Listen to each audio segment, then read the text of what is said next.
What's going on, Flock? It is Wednesday, January 8th. Welcome inside the vault for a Ravens Lunch Hour live stream. It is brought to you by our friends at Homage, which means it is a t-shirt giveaway Wednesday. More information on that in just a second. I'm Bobby Trossett, as always, joined alongside Sarah Ellison, who's rocking her crew neck, one of the many pieces of Ravens merch that is available to you. And not only the crew neck, but the joggers to go along with it. She's Let's go.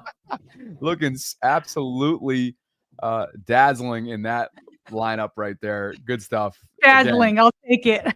I was like trying to come up with the word, but it's like a jumpsuit Wednesday for Sarah Ellison. Right. And yeah, you got it rolling right now. That is two of the many, many pieces that they have available to you at Homage. And here's how you can get there, by the way. In the show notes, in the live chat, you can go to our direct unique link with everything that you need. And as always, on Wednesdays, to be eligible for a free Homage t-shirt today of your choosing, all you have to do, subscribe to the vault, like this video, leave a super chat with the hashtag vault so that we can randomly give away a winner with that search code at the end of the show.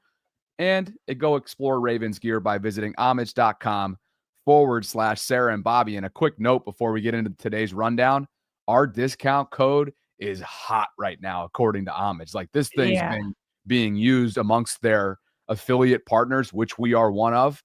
Vault 20 gets you 20% off. That's VAULT20. And Sarah, we just heard from our partners at Homage just yesterday, and that thing has been being used like wildfire right now. They said of all their affiliates, Vault 20 is being used the second most among their entire company.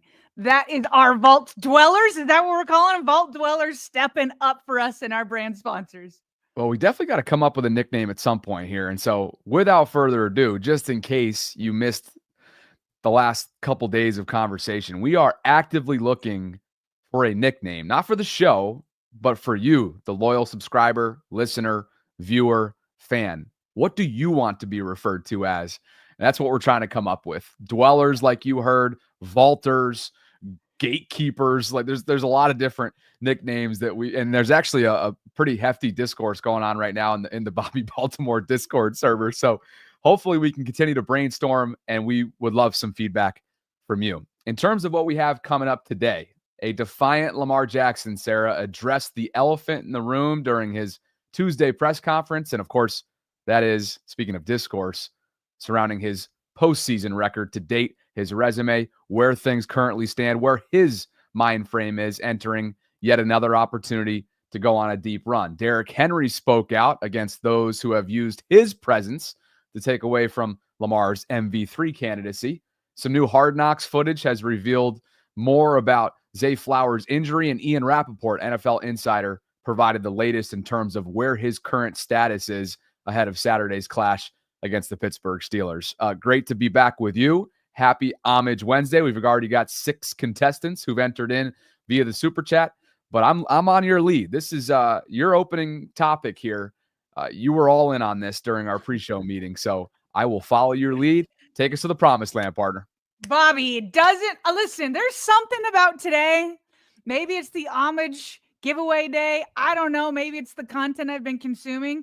But today, I'm coming into the vault feeling I've got the energy as if the game is starting in an hour. Like, I'm ready. Put me in, coach. It is playoff time. Let's go.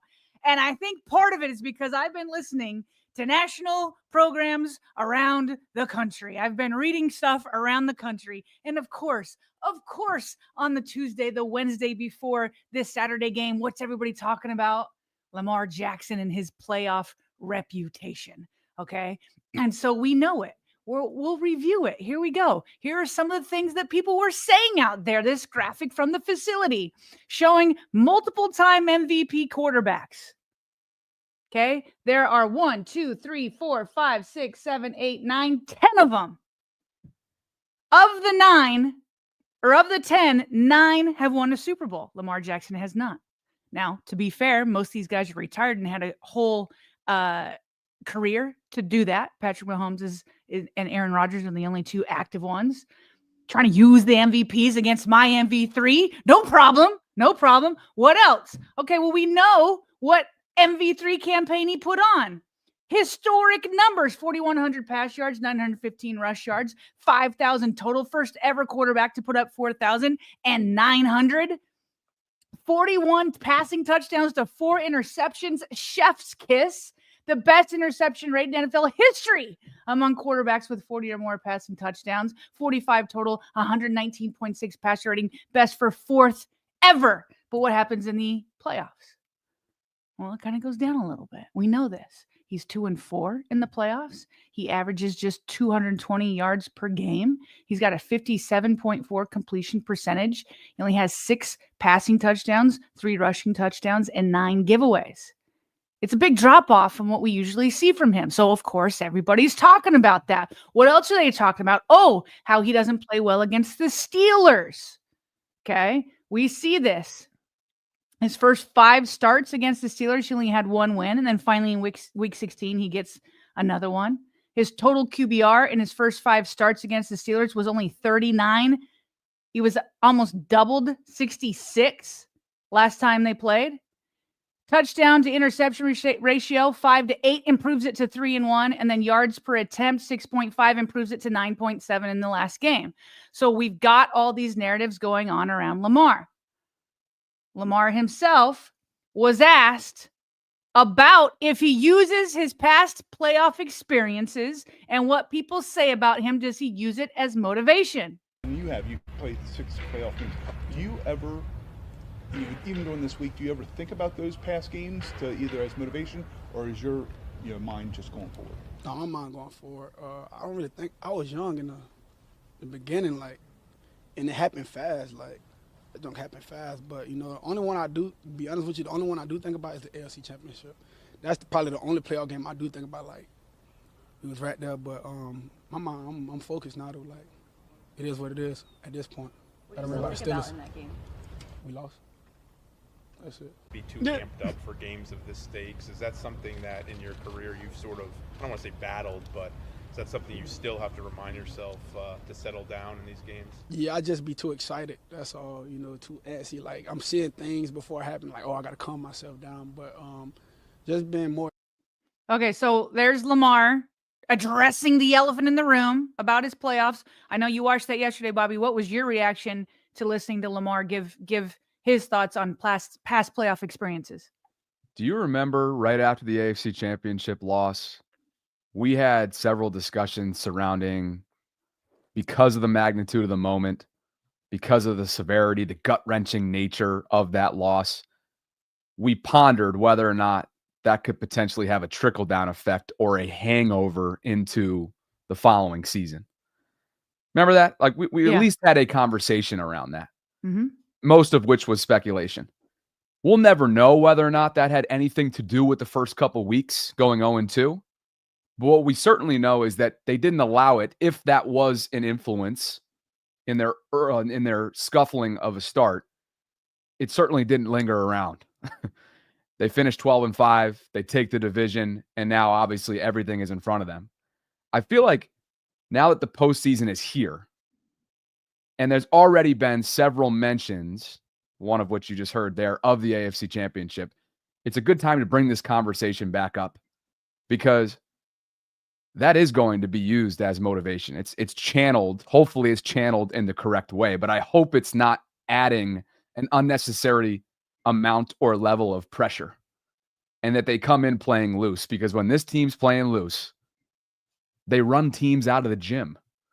They've run essentially 30-40% of the AFC playoff picture field this year in the regular season out of the gym. And so I hope that is used and channeled in the right way. You see where I'm going with that? It's going to be brought up, just the way this whole conversation is about Lamar's postseason track record. It's going to be brought up, especially in national circles. But I just hope it's used and channeled properly by the guys internally. Right. And it looks like for Lamar, he's saying, I got to keep calm.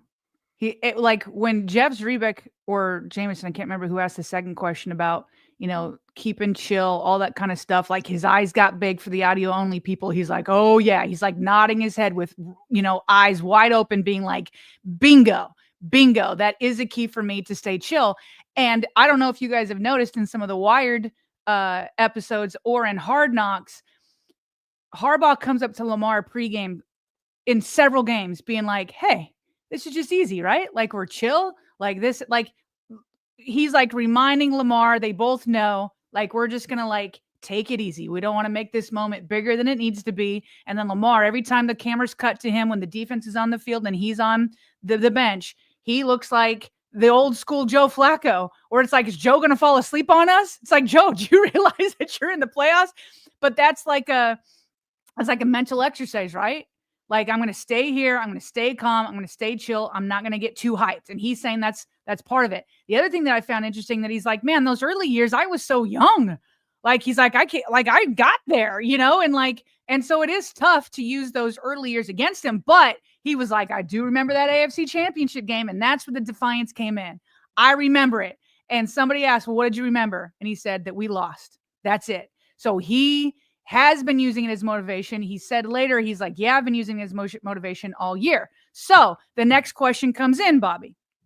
It's the same version of the question has been said on all the shows. It's been asked on all the shows, The Facility, Get Up, First Take, Chris Canty Show, like all podcasts.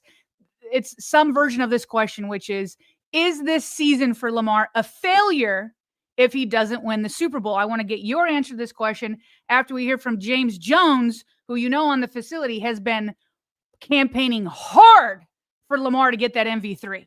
Like, he feels like Lamar's been different this year. Okay, so this has been his biggest advocate on The Facility this year. Here's his answer on whether or not the season would be a failure if Lamar and the Ravens don't win a Super Bowl. Very simple for me. It's a failure. And it's a failure, number one, because this is a championship caliber football team. Every year Lamar's been there. Yeah. Right? In Green Bay, we knew we are going to be in the playoffs. We are that type football team. If you do not reach the Super Bowl and you have the type of caliber roster to reach the Super Bowl and the quarterback, the season is a failure. I don't care what the stats is. I don't care how the MVP. Aaron Rodgers has 4 of them things. He only been to 1 Super Bowl. In my humble opinion, those other 3 MVPs, the season was a failure. He did not get to the Super Bowl. We have seen Lamar Jackson as a running quarterback not win it, not get there. We've seen Lamar Jackson with a really good defense and a running quarterback and not get there. We've seen Lamar Jackson in a running system and not get there. We've seen Lamar Jackson in a spread system and still running the football and not get there. Now we are seeing Lamar Jackson play the best football of his life in the pocket, throwing the football, and you not going to get there? So you telling me we've seen you every which way. That's good. With a good defense, with a bad defense, with a run offense, with a pass offense, every which way, and you have not been there. I don't know if you know, but Patrick Mahomes ain't going nowhere, dog.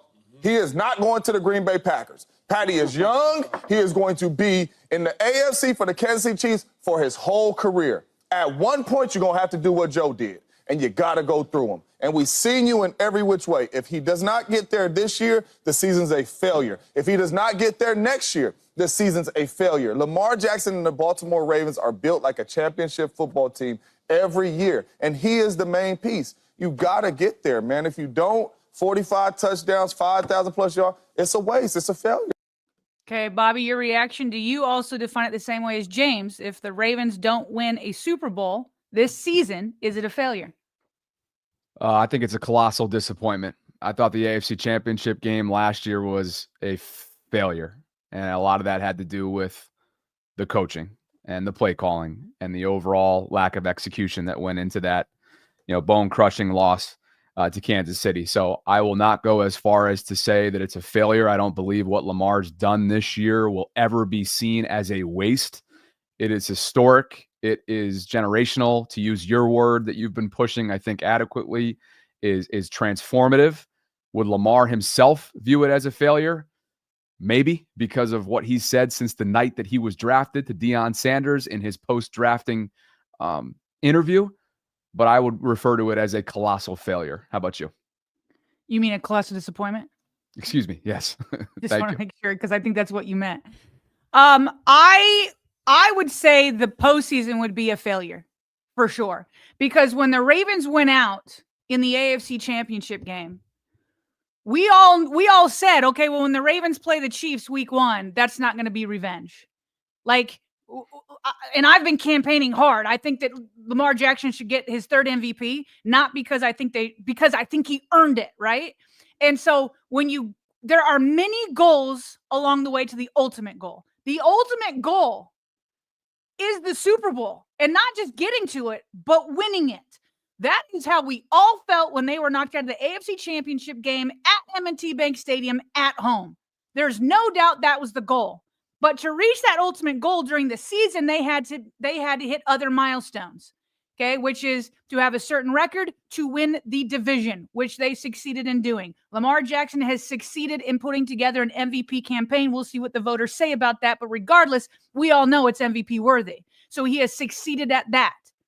And that has set him up to put him in a great position, not as great as last year when you had a first-round bye, but I was listening to Nick Wright. I thought he termed it perfectly. He said the Ravens' first round is better than a bye because he thinks they're going to trounce the Steelers and keep them, in the routine of playing weekly, okay? And so now I don't think the Steelers will be that easy. We'll talk about them more. But so to me, the season has been a success to set them up for postseason success. And if they don't win the Super Bowl, to me, I agree. I think that's a failure. Okay. But even better, the last words that James Jones said there is what I most agree with. It means this MVP campaign will have been wasted. The Bengals have wasted Joe Burrow's phenomenal season. It's been wasted. Lamar Jackson is highlight reel. He is Action Jackson. He is must-see TV. He is get your popcorn ready, and he's in his prime. I don't want to waste any more of that. And you know what? He's going to have to overcome? He's going to have to overcome stuff like this. There is a report out there from Adam Schefter where Mike Tomlin could be traded by the Steelers. I don't know if it would actually happen. If he goes one and done, he's on the hot seat with the fans in Pittsburgh because they haven't won a playoff game in longer than the Ravens, right? And we've got Schefter's audio explaining this report if you'd like me to fire that off. I would love that. Let's do it. Here he is. I said was there are teams wondering if they should inquire about Mike Tomlin. Right. And one did inquire and found out that he has a no-trade clause in his contract. Means that he'd have to sign off on any trade. And again, to be very clear, Pittsburgh is not looking to trade Mike Tomlin. I don't believe that Mike Tomlin is looking to be traded. They're going to play in the playoffs this weekend. We'll see what happens. Maybe the Steelers advance. Maybe they don't. And I would fully expect Mike Tomlin's back in Pittsburgh. That's what I fully expect. But I also know that there are other teams that thought the same. Well, maybe we should check in with Pittsburgh and see what happens there. See if there's any interest. Because, look, at some point in time, there's going to be a year where Mike Tomlin may not want to be back, or the Pittsburgh Steelers might not want him back. Like it's, 17, 18 years there? Maybe longer. I don't know, whatever it is. It's a long time. None of these things last forever. And Mike Tomlin's a dynamic personality who I think is appreciated more outside Pittsburgh than he is in Pittsburgh. I mean, in the Steelers organization, they appreciate him. But the city itself, you see the reaction when they lose playoff games and the commentary. Yep. Yeah. So at some point, again, other teams wonder what I did. They lost the division.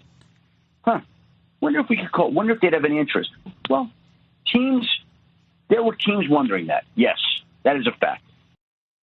Schefter on ESPN Radio and Sarah, Mike Tomlin has not won a playoff game in Pittsburgh since 2016. And of course, he and John Harbaugh are the longest tenured head coaches in this league, respectively. Tomlin was brought in the year prior to Harbaugh beginning in Baltimore, which was 2008 and then 2007 for Tomlin. So there you have it. So, Bobby, the reason why we bring this up in the middle of talking about Lamar Jackson and whether the playoffs will be a failure, all of that, like, this is the type of stuff that Lamar is going to have to overcome. Because if you think Lamar is under pressure, well, so is his competition. Now, I don't know that Mike Tomlin is actually going to get traded or that he'll actually be fired or anything like that, but it is interesting that this got out there, and you always have to ask who benefits the most to leak this type of stuff, right? And a team that wants him doesn't want to tip their hand. I don't know that Mike Tomlin's trying to get out of there, right? I don't think that he's trying to get shipped out. And so is it something that the Steelers are thinking about? Both Mike Tomlin and Lamar Jackson are a lock for the Hall of Fame 5 years after they retire. Both are under pressure. Both want to win badly, but Lamar's got to transcend that. Lamar's got to transcend that in order for this not to be a failure. Yes, Patrick Mahomes is out there. He is a 3-time Super Bowl champion. He's trying to go for the third back-to-back-to-back, which is never done in NFL history. That can't be used as an excuse either. And that's because the only people that use that as an excuse are those that think that Lamar can't beat Patrick Mahomes. I think he can. And Bobby, I think that takes us to our next clip, because this to me is the key point. We know the history. I think it's fair to bring the history up, even though I think the playoff history is sometimes overstated and they don't give him credit for the wins he has had. But the history's there, and it's fair to bring it up. But this is the question leading into Saturday and potentially a run. Do you more lean into Lamar Jackson's playoff history and say, yeah, I don't think he can get it done? Or do you lean into what he has put on display this year, which is his best season ever? And that's saying something as a 2-time MVP. This is the argument that Chris Broussard and Nick Wright had on First Things First. And when I tell you Chris Broussard got ticked off, listen to this. In Lamar's playoff career, they have scored 17, 12, 20, 3, 34, and 10. So I think it is irrational for a team that I think it would be surprising if they get to 24 points. Really? That's not this year. Brew, that wasn't last year until it was. Brew, that was... He had 4 touchdowns in his first playoff game last year. It would be surprising if they scored 24 points? I would, yeah. Really? I would, but last year, all year long, the story was he's now developed as a passer. Not for me. What I have said is this year, he has become an elite passer. So, in the past, he's obviously an elite runner, good passer, but they could stop his passing in the playoffs.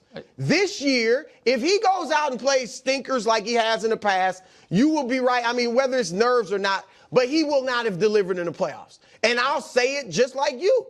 But right now, I'm expecting dude to ball because I got a 17-game sample recent. But that was recent. But you're talking about stuff that happened in 2020, 2019. I'm talking about last season. Against the best team in the league. Maybe the best team we've ever seen. Right. Which is... Who lit him up? What quarterback lit him up? Nobody. Okay. Nobody. So we going to kill him? What did he do against Houston? Houston was a legit team. And he went berserk on them. He had an unbelievable second half against Houston. Well, he had 4 touchdowns. Was it all in the second half? I think, it was 10-10 at halftime. So I don't know. I'm not sure. I guess, no, they weren't all. 3 of the 4 were in the second half. Nobody's 121 passer rating. Nobody's and 155 passing yards. If we're gonna really. That's fine. They didn't need it. They won 34-7. Right. Exactly. They supposed to keep him in there to throw the ball all game? No, I mean, come on, man. You gonna relegate his game against Houston to a half when bruh had 4 touchdowns and a 121 passer rating. No. I'm just asking you to be fair. He's made himself a lot of friends within this Ravens community with the way that he goes after Nick. Oh, he went after Nick. That was hilarious. And it was to the point where Nick was like, kind of stumbling or whatever. So Nick is trying to, extrapolate from, back when Lamar was like 20, 21 years old and how he played in the playoffs. The fact that he was even in there that young is bananas. And so, but a lot of people are with Nick, right? It's not like he's alone. There's a lot of people that do that. Whereas Chris Broussard is like, no, look at it from Houston, that AFC Championship game. Yes, he lost, but look who it was against. And then look at this season. So what do you do, Bobby, going into this game? As you or going into this playoff run? Do you say, I'm nervous because the entire breadth of history, or are you feeling confident because of the version of Lamar Jackson we've seen more recently? Well, I like the way you set it up, right? Are you leaning more heavily on a resume of 2-4, a small sample size, especially when you think about the fact that 2 of the trips to the postseason have come with byes? So that could be a 4-4 playoff record. I believe Josh's is 5-5 for Buffalo, if I'm not mistaken. So just keep that in mind. You're probably right. I don't know it off the top of my head, though. Yeah. So just keep that in mind. Or do you lean on what Chris is choosing to, which is the here and now? What have you done for me lately? And, well, he's done historic things for everyone lately. So I would lean on the latter of those two, especially because I think that folks put too much weight into a 2-4 record without adding the context, like a multi-time bye trip earned opportunity that the Ravens have given themselves in 2019 and last year. So yeah, it's what have you done for me lately? Lamar's done everything and more, and you just hope that carries through into the postseason. I 1000% agree with you, and I 1000% agree with Chris Broussard. One of the main things that I like to look at life, and I like to even look at myself this way, is that people can change. Okay, or don't make me bust out Rocky 4 when Rocky's talking to like the Russians, and he's like, "If I can change, you can change. The world can change." All that, that's the whole point behind it. Like, who I am today at 45 is not who I was when I was 20. It's not who I was when I was 30. It's not who I was when I was 40, and it's not even who I was at 44. Who I am today, if I'm doing what I'm supposed to be doing in life, is I'm a more improved version of Sarah Ellison. Okay. Now, not everybody does that. People will put themselves in boxes or allow other people to put themselves in boxes. What I've seen from Lamar and what we're seeing is consistent improvement. Every single thing they say he can't do, he goes on and does. We have a blueprint against you after his rookie year against the Chargers in that playoff game. No, you do not have a blueprint. Okay, well, you can't pass. Here comes Todd Monken with actual passing concepts and empowering him at the line of scrimmage. Well, you can't beat the blitz, and here he comes, and he's the best against the blitz, or he's the best not against the blitz. He's a 2-time MVP. He has a 3rd MVP that's the best. Who Lamar Jackson is today is not who he was in 2019. Who Lamar Jackson is today is not who he was in that AFC Championship game, and who he's surrounded by is not the same. Bobby, Ray Lewis gave a lot of phenomenal speeches, a lot, and I was able to witness them myself when I worked there for 13 years while he was there. This one, by far, is my favorite speech, and I'll take it to church. Sometimes I use it at church when I give lessons at church. This is his speech to the Stanford college basketball game before they go into a huge game. What he says right here is what Lamar Jackson needs to channel going into this playoff run. Something. If tomorrow wasn't promised, what would you give for today? Forget everything else. Forget everything else. Forget that there was any sunlight left. What would you spend today thinking about? Yourself or the man that's beside you? Or the man that you know you'll give everything in your heart for? We get one opportunity in life, one chance in life to do whatever you're going to do, to lay your foundation and to make whatever mark you're going to make, whatever legacy you're going to leave your legacy. And it's found through effort. Wins and losses come a dime a dozen. The effort, nobody can judge effort. Because effort is between you and you. Effort ain't got nothing to do with nobody else. So that team that think they're ready to see you, that think what they seen on film, they ain't saw what film shows. Because every day is a new day. Every moment is a new moment. So now you got to go out and show them that I'm a different creature now than I was 5 minutes ago. Because I'm pissed off for greatness.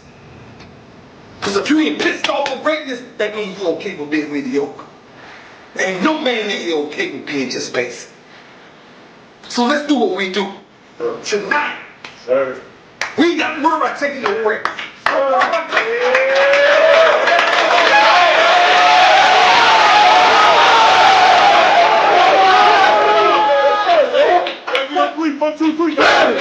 Bobby, that is it. That is it. Like what you think you saw on tape yesterday, what you saw on tape in 2019, what you saw on tape in 2020, what you saw on tape in the AFC Championship game. Shoot, Steelers, what you saw on tape in Week 16 when we beat your arse, as we're now saying inside the vault. Okay, that's not who I am today, and that's what Chris Broussard is getting at when he says I'm a new creature now.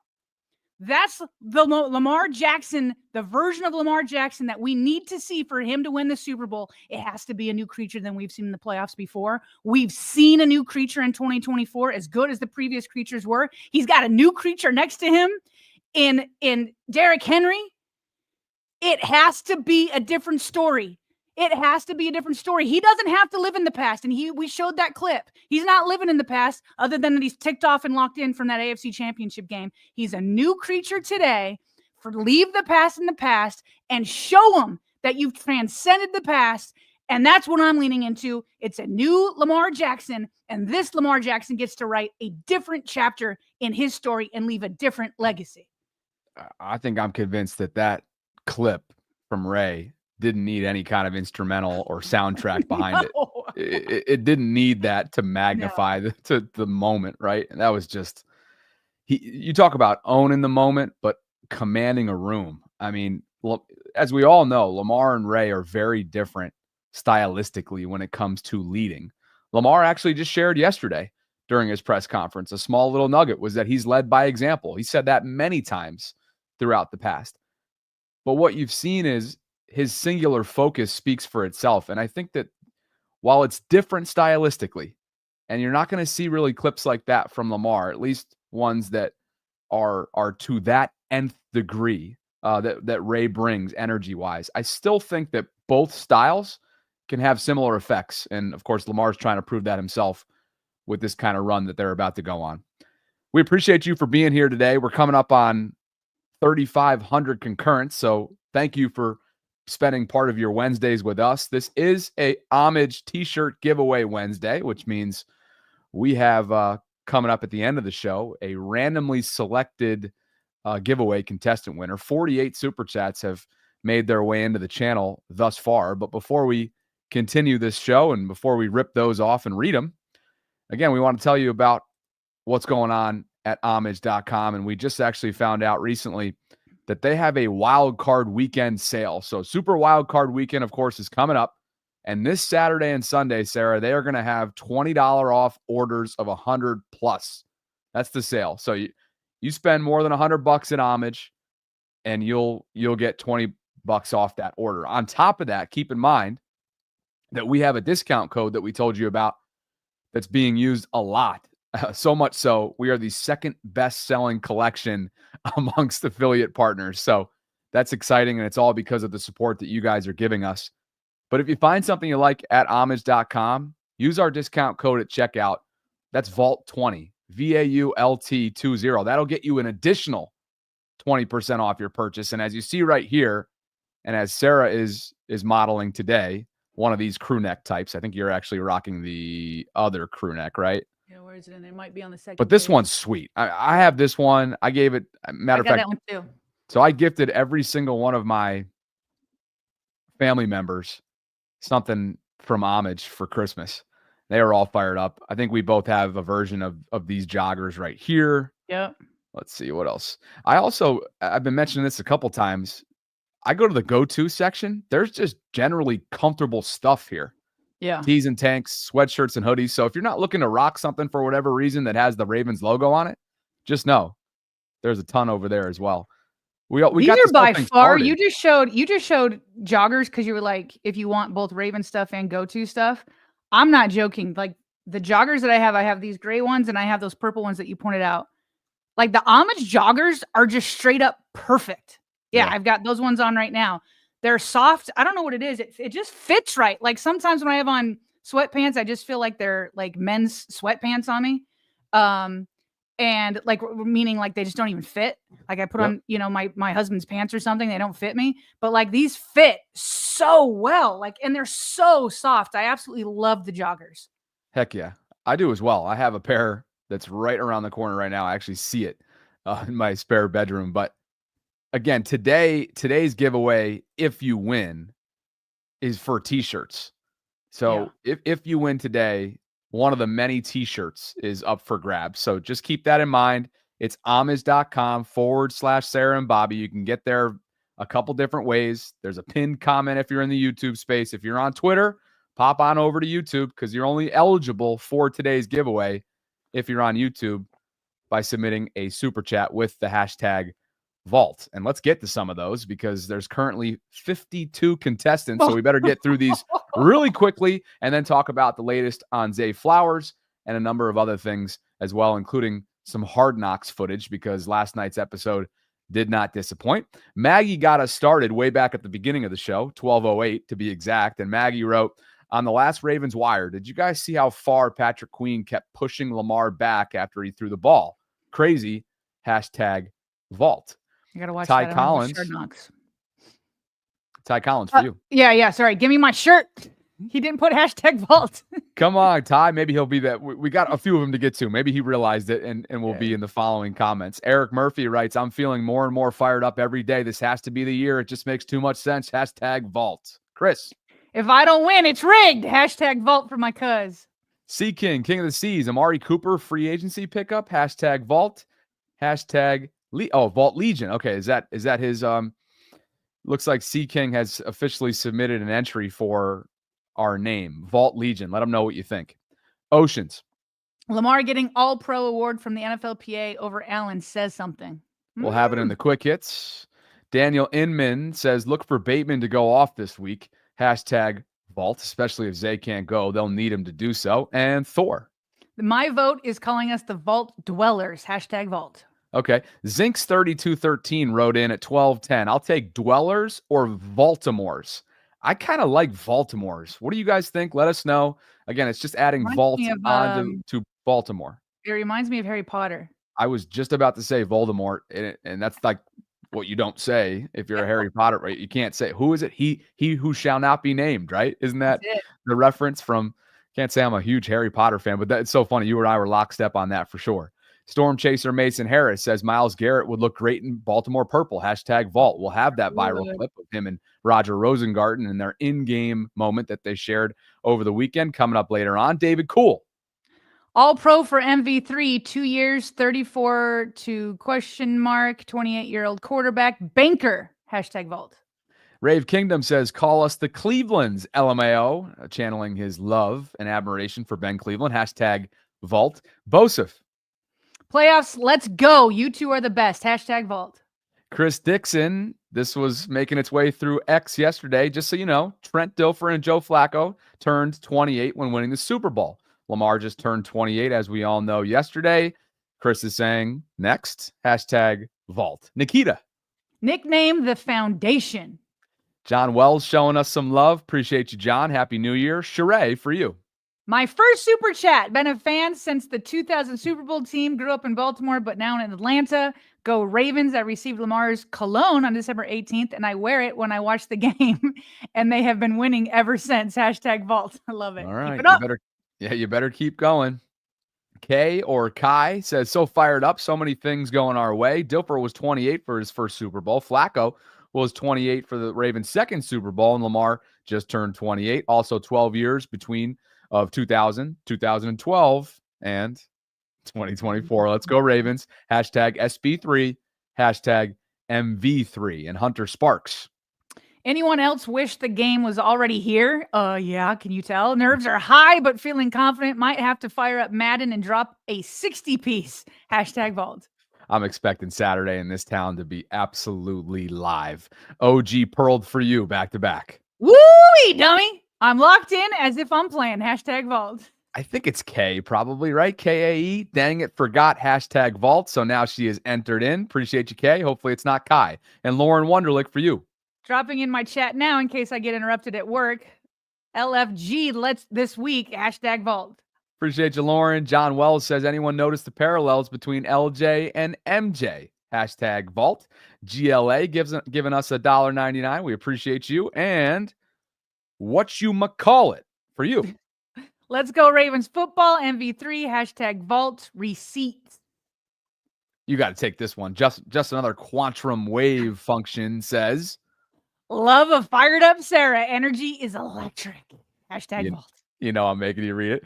Lineal Quantum says Ravens have yet to beat the Steelers in the playoffs and win the Super Bowl. Lamar and company change that narrative and start a 4-game win streak. Hashtag Vault. They're currently on a 4-game win streak as well, so it would end up being an 8-game win streak if they can get to the promised land. GLA, look at where he's doing from it. Glenn from Hawaii. Bobby and Sarah, love your show. Appreciate that. Heck yeah, Glenn. Eileen Nolan says hashtag Vault. What about Josh? PO stats. Maggie Liz. Sarah, there's a historic pub here in Oregon called Whoa Tavern, pronounced whoa, like what you say to slow your horse. So you're right. Hashtag Vault. Oh, I've always been right about it, just so we know. They should probably sponsor you with something. Malston23 says the Bills played 12 non-playoff teams. Hashtag Vault. And another one from Malston. I'll go back to back. The Guardians of the Vault. Hashtag Vault. More entries coming in for what we want to refer to you as, or what you want to be referred to as by us. Nicknames for our subscribers, viewers, listeners. And D-Rod, Daniel Rodriguez for you. I agree about Lamar getting a Super Bowl, but the media is acting like winning a Super Bowl is so easy to do. You need everything to go right. Hashtag Vault. Yep. Layla says, aloha. Wait, kahakia. Oh, I should This have is taken Hawaiian, over. clearly. This is Hawaiian. Kakahiaka. Kakakiaka. Yeah. But there's only 2. Okay.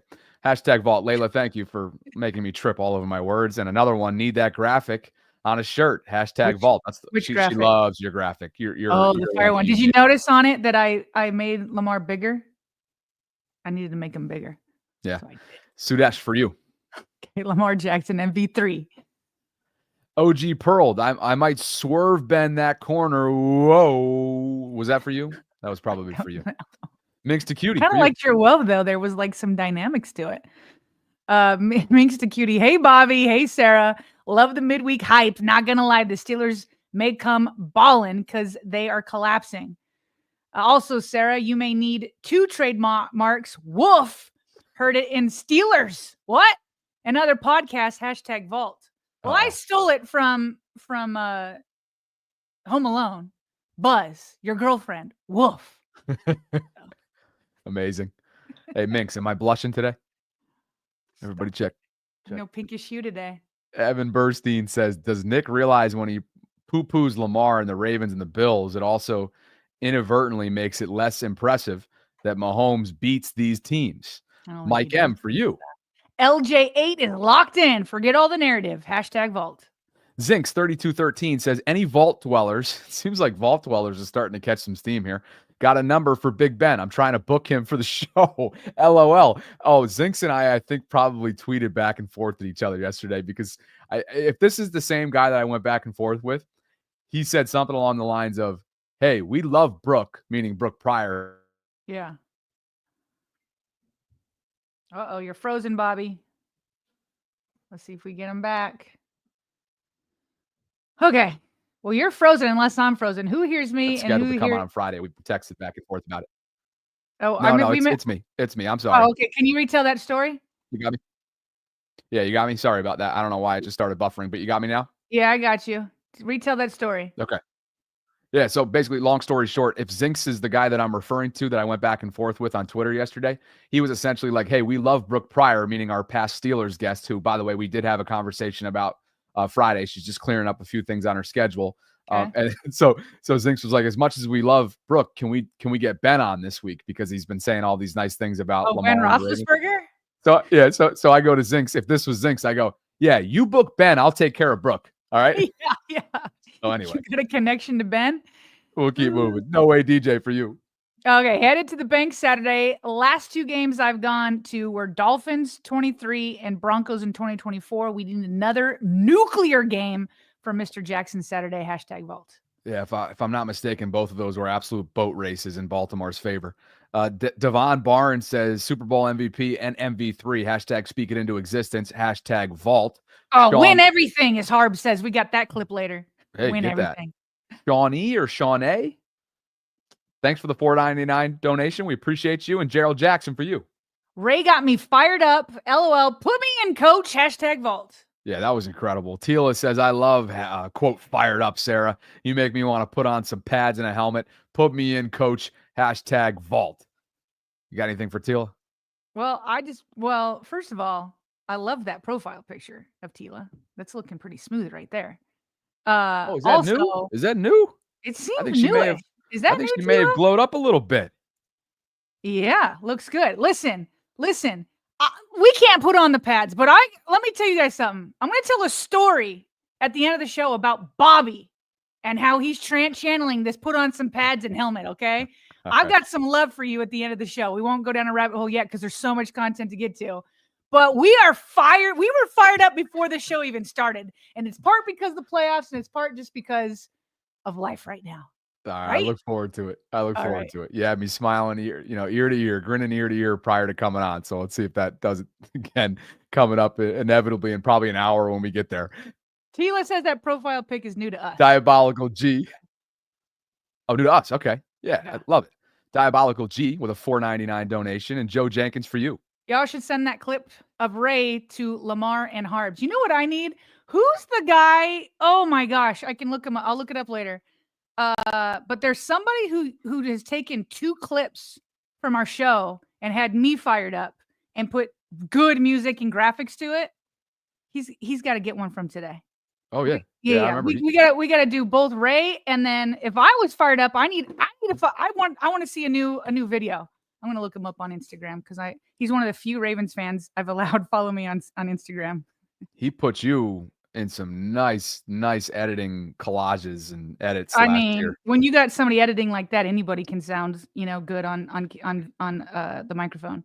Yeah, that was well done from an editing standpoint. Edwin Rice says, Lamar, I feel, is truly putting it all together, and I feel he's ready to finally silence all critics. I like the focus I'm seeing from him and the team.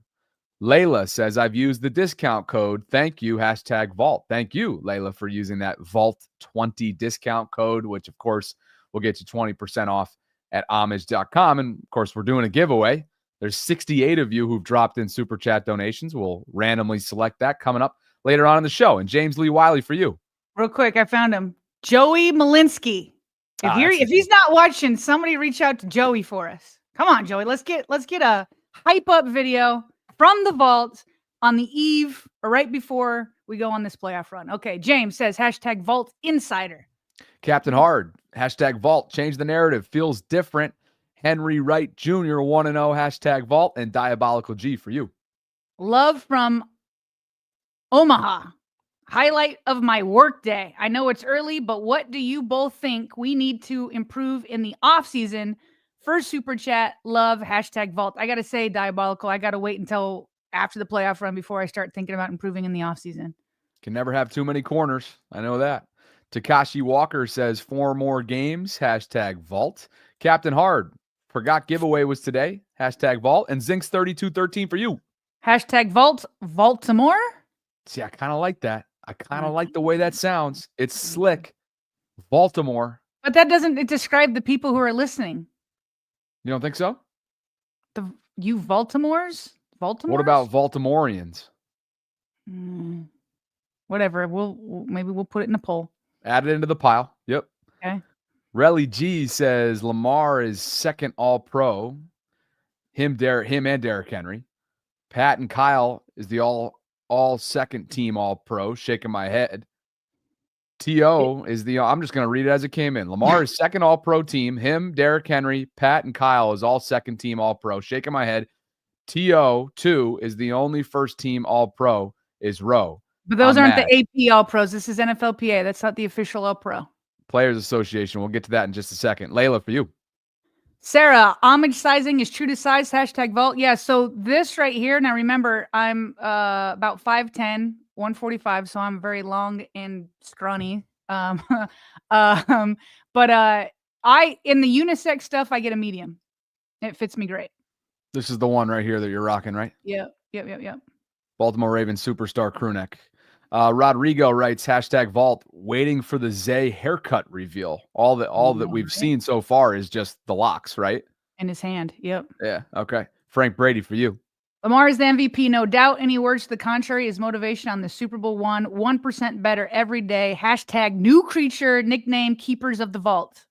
Keepers of the Vault. Edwin Rice says, forgot the hashtag vault. So now he is entered into today's giveaway. And dreams for you. Let's see if I can finally win something for once. LOL. But what's up, Flock? Run the likes up on the video and hope the voters today do the right thing. Good job. Goes a long way. We've got over 1,300 concurrently in the YouTube space. So if you could like the video, it shoots this thing out to other Ravens fans that perhaps haven't discovered what we're building. There's over 2,000 of you on Sarah's Twitter, over 300 on mine. Would love for you guys to come over and check out what we're doing on the vault. And of course, if you're on YouTube, that's how you enter in to our Wednesday giveaways as well. King Lee writes, let's go Flock Nation. We got this. So hype. Hashtag vault. Are we close to the end? Should we save some of these? We've been doing this for a minute. We might have to. Yeah. Yeah. Well, all right. We'll pick back up with dreams. Yeah. We'll pick. Or King. We'll pick after King Lee. Is that dreams? Yep. We'll pick back up with dreams. Good idea. Let's get back to it. And in order to do that, let's go like this and like this. Let's get to the press conferences on your lead. All right. So players only press conference yesterday because John Harbaugh just spoke the day before. Derrick Henry was there. He was low key as he usually is. But when he showed a little bit more fire is when he was asked about people using him against Lamar in the MVP race. A negative for Jackson's MVP bid or campaign? I mean, you can put anybody by Lamar and they're going to have a hell of a year. That's just the type of player he is. My success shouldn't knock his or, vice versa. Lamar is one main reason why I came here, to play with a Hall of Fame quarterback, MV caliber quarterback, and I've been seeing all the chatter. I think I forgot who said it. Celebrating the two with him and Josh Allen. They both had hell of years. Hell of a year this year. So I feel like Lamar, in his case, I feel like his stats can be even better. I feel like he's the best player in the league, and it's only going to get better from here. But I don't feel like what I've done shouldn't hurt him. I feel like he's helped me even more. I mean, it's nothing but facts in there. You can go look it up. Mark Ingram, J.K. Dobbins, Gus Edwards, Derrick Henry. Who else is in there that has been with and without Lamar? Well, think about sorry, I don't want to cut you off, so continue. I was just going to add a couple other players. Go ahead. That I feel like actually warrant, this warrants the discussion. Think about the Latavius Murrays. Think about the Melvin Gordons, right? Think about the players that every other team wrote off and ended up becoming Pro Bowlers here, but at least contributing factors at the running back position when they were banged up, when JK was dealing with what felt like, just unfortunately year after year injuries. These were guys that were contributors and became almost like resurrected their careers, and they ended up going elsewhere and getting other opportunities. Is Latavius still playing in this league? I don't know, but those are a couple names that come to mind, and there are a bunch of others as well at the running back position that benefited from the fruits of Lamar's labor. Devontae Freeman, thank you. Yeah, like it literally doesn't matter if you have a guy that was not a big name or if you have the guy that's got the biggest name in Derrick Henry. When they've been without Lamar, their averages or lows of yards per carry is without him. And all of them, literally all of them, their yards per carry averages are a career high with Lamar. Devonta Freeman, Derrick Henry, J.K. Dobbins, Gus Edwards, and Gus Edwards has the same offensive coordinator right now with the Chargers. It doesn't matter who. Bobby, earlier today on Get Up, they had a conversation. Mike Greenberg was trying to put together an argument that the running back position is undervalued. And he was talking about Derrick Henry and Saquon Barkley. And they probably are undervalued. They put it together, especially these two. I think they've are combined for $22 million. And he pointed out that which wide receiver was he talking about in Atlanta was making more than both of them. combined, which is just bananas. And so, but the crew came back and was like, but listen, I think it was AJ Hawk who said, but listen, the two guys you're bringing up right now who are both phenomenal, they play with mobile quarterbacks. They play with mobile quarterbacks. People will say, well, look at Derrick Henry. He had a bad offensive line last year. We know, we're talking about his entire career. He's having a better, including 2020. He's having a better career year right now in yards per carry. Like when it's when you have a mobile quarterback, that mobile quarterback is bringing back up the value of running back, because those two guys, they're 1 and 2, and then there's a big drop off with some stud running backs. But there's a big drop off, and don't you be fooled. The impact that Lamar is having on Derrick, and that is exactly what Derrick was saying right there. Anybody's going to have a big year next to Lamar. The Ravens have put up historic running numbers without Derrick Henry, starting in 2019 with an older Mark Ingram. Okay? Like historic. With or without Derrick, the Ravens run game is typically number one. Just want to put that out there. Yep. Others have chimed in, by the way, in the live chat with just other running backs that, okay, maybe not have flourished, but at least have had success here in a small sample size alongside Lamar playing in relief. Kenyon Drake comes to mind. I may not, Melvin Gordon probably shouldn't be in that conversation, but Latavius Murray and Kenyon and Devontae Freeman, those are three running backs that come to mind where you're just like, pretty much the entire NFL had written these guys off. They were either on practice squads or just totally available as free agents when the Ravens had injuries that they dealt with, and then brought them in because it was their only choice. Mm-hmm. And so that's just one of the many things that's a ringing endorsement, as you heard there from Derrick, that makes Lamar. So Lamar returns the favor, actually, though. He spoke first. So they were talking about this being a cold weather game. And Lamar Jackson thinks that, in these cold weather games, they've got a not so secret weapon. It not be cold, but but you said we got Derrick Henry, so that's a bonus. It's great, man. It's great, man. I don't believe nobody like hitting in the cold. Like no one's like, not even the defenders like hitting in the cold. I believe, especially with like a 250-pound almost running back running downhill at you. I wouldn't want to do it, but it's great for us. He's like, yeah, nobody wants to hit, including defenders. And when you got, I like the way he described him, a 250-pound all muscle running back running downhill at you, you don't want to take that hit. And Bobby, that is going to have to be, especially with Zay Flowers out. Derrick Henry will be obviously a massive key to this win against the Steelers. You have to just keep pounding away with him, even when you don't have that early success. Last time they played, the Steelers were completely more worried about Lamar than Derrick. And so it kept opening up running lanes for Derrick. If they switch and start to focus more on Derrick, then Lamar will have her lane. And as you get that going, play action is going to open up for you. Play action is going to be huge without Zay Flowers. And so in these cold weather games, this is why you brought in the king to be next to Lamar. Speaking to how dialed in these two are as well, I got a little something, 11-second bite of Lamar and Derrick going back to back in terms of just how locked in they are now that the postseason's arrived. Snow game possibly on Saturday. It don't matter. I'm ready for any game. Cold weather games? I don't care. We got to play. Whether it's cold, raining, hot, I go out there and get the job done. As Roquan always says, right? You can roll that thing out on the highway, on blacktop pavement, as he used to tell us. We're going to be there. We'll be there on time, and we'll be ready to go. One last clip from pressers yesterday. This was inside the locker room. If you have all noticed, Nnamdi Madubuike has been given some of the pregame speeches in the huddle.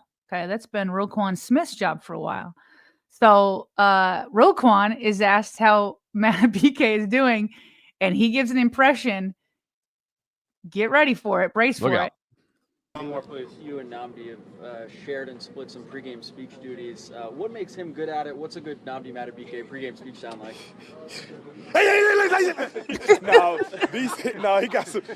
He got some good stuff. He's fiery, man. That guy, like his eyes, you look like, man, I do not want to run up on that guy.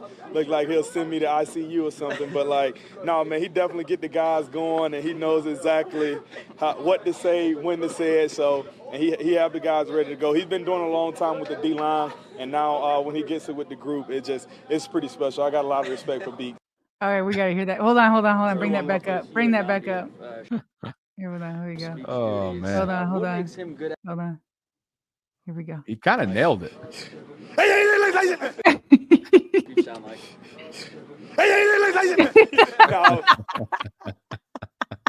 How did he nail that? So, like, it almost sounds like Nnamdi. I haven't listened to one of his pregame. I always hear Nnamdi at the pressers, which he's super low key, right? He's got a little bit of a higher kind of tone to his voice. So I haven't heard those pregame speeches. Maybe I got to watch Wired. I feel like little clips leak out here and there, but just when he actually is in game mode, that was insane how similar that sounded. So, gotcha. So those are the pressers. And then we got let's see, we forgot to put the injury report in here. All right. Well, basically from the injury report, there's only one person that did not practice at all, and it was Zay Flowers. Kyle Hamilton was limited. He was fine. Looks like you're bringing it up over. There we go. You got it. Here we go. Zay Flowers was the only one that did not participate, which is obviously not shocking. Kyle Hamilton with that knee, he was limited but played. Deontay Hardy, who's coming, they've designated him to return from injured reserve. And then Justice Hill finally returned from that concussion/illness. So that's really good news that Justice Hill looks like he'll be available. Now, with Zay Flowers in particular, let's bring this back up. He was spotted by reporters, including, as reported here, by Kyle Phoenix, or Kyle Barber. He has Kyle Phoenix in his Twitter, though. Zay Flowers spotted walking in the locker room with a minor brace on his knee. I can also confirm that he did cut off the locks. Now, Bobby, we've heard a lot of like people being in boots, this and that, and so now I'm not overreacting to it, but not surprising to hear that he's in there with a brace. No, not at all. And then here's the latest just as of this morning from NFL Insider, friend of the show, Ian Rappaport, on where his current status is. Pro Bowl receiver Zay Flowers for the Baltimore Ravens, from my understanding, is a long shot to be able to play this weekend. He was not a participant at practice yesterday. He is pretty sore dealing with that sprain, had several opinions on it. Look, everyone has a chance because it's the playoffs, but to me, this appears to be a long shot. Does have a chance to come back the next week if the Baltimore Ravens take care of business, but this week seems like a no. Okay, so there you have it. A long shot is what Rap Sheet is referring to this as. This comes a day after Kyle Van Noy expressed a ton of optimism, which may have just been trying to kind of speak it into existence on his podcast, kind of speaking to his resilience and his toughness and his South Florida roots and how much he loves the game and how much he's played in the past when not practicing throughout the days leading up to game time. So we will see. But as of today, Wednesday, Ian Rappaport's referring to it as a long shot and that he's looked at least gotten several opinions so far as of today. And that's in line with what we've heard from Adam Schefter and others. It's really Zay's teammates like Kyle Van Noy who's like, no, I'm expecting him to play. Now, I thought this part of Hard Knocks was, interesting to listen to. I brought in the audio of when he was injured. At the very end is the key part where the trainer talks to John Harbaugh and what he kind of diagnoses it as right after it happened. The Ravens are ready to pull away and turn to their first-time Pro Bowl receiver, Zay Flowers. Lamar throws back complete to Zay Flowers outside the numbers at the 20. Jukes his way to the 15.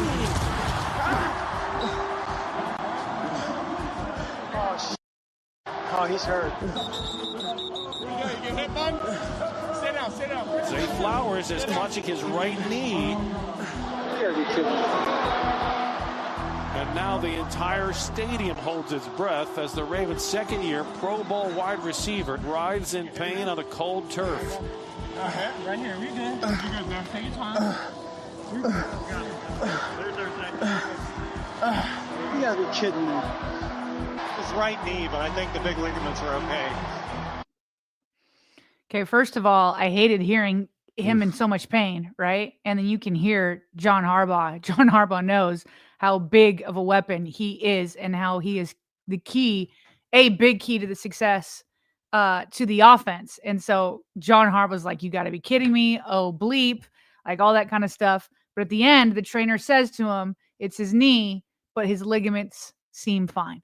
So, yeah. And then it sounded like since they've gotten those MRIs, it seems to be that has been confirmed, but just not, feeling so good that he for sure will be out there Saturday. Just further emphasizes the need to have Rashad Bateman have a signature playoff game. And of course, Mark Andrews, who's struggled in the past against Pittsburgh, the Steelers have sold out to not be beaten by him, right? Anybody but him is almost what's been their game plan over this series history when Mark's been in Baltimore. So time will tell. And as far as Pittsburgh side of things, they're relatively healthy.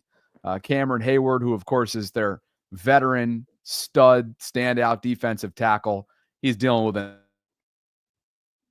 practice on Tuesday. He should be good to go by the weekend. Dante Jackson's a guy that's missed some time this year at corner. He's dealing with a back. He was a full participant. A couple offensive linemen popped up on this list, but none of which seems to be all that severe. So aside from Zay Flowers, Sarah, that they're in good shape. I mean, George Pickens was down with I think a hammy. That was weeks ago now. And so he'll be good to go, even though he's struggling mightily and is coming off a performance where he had multiple drops.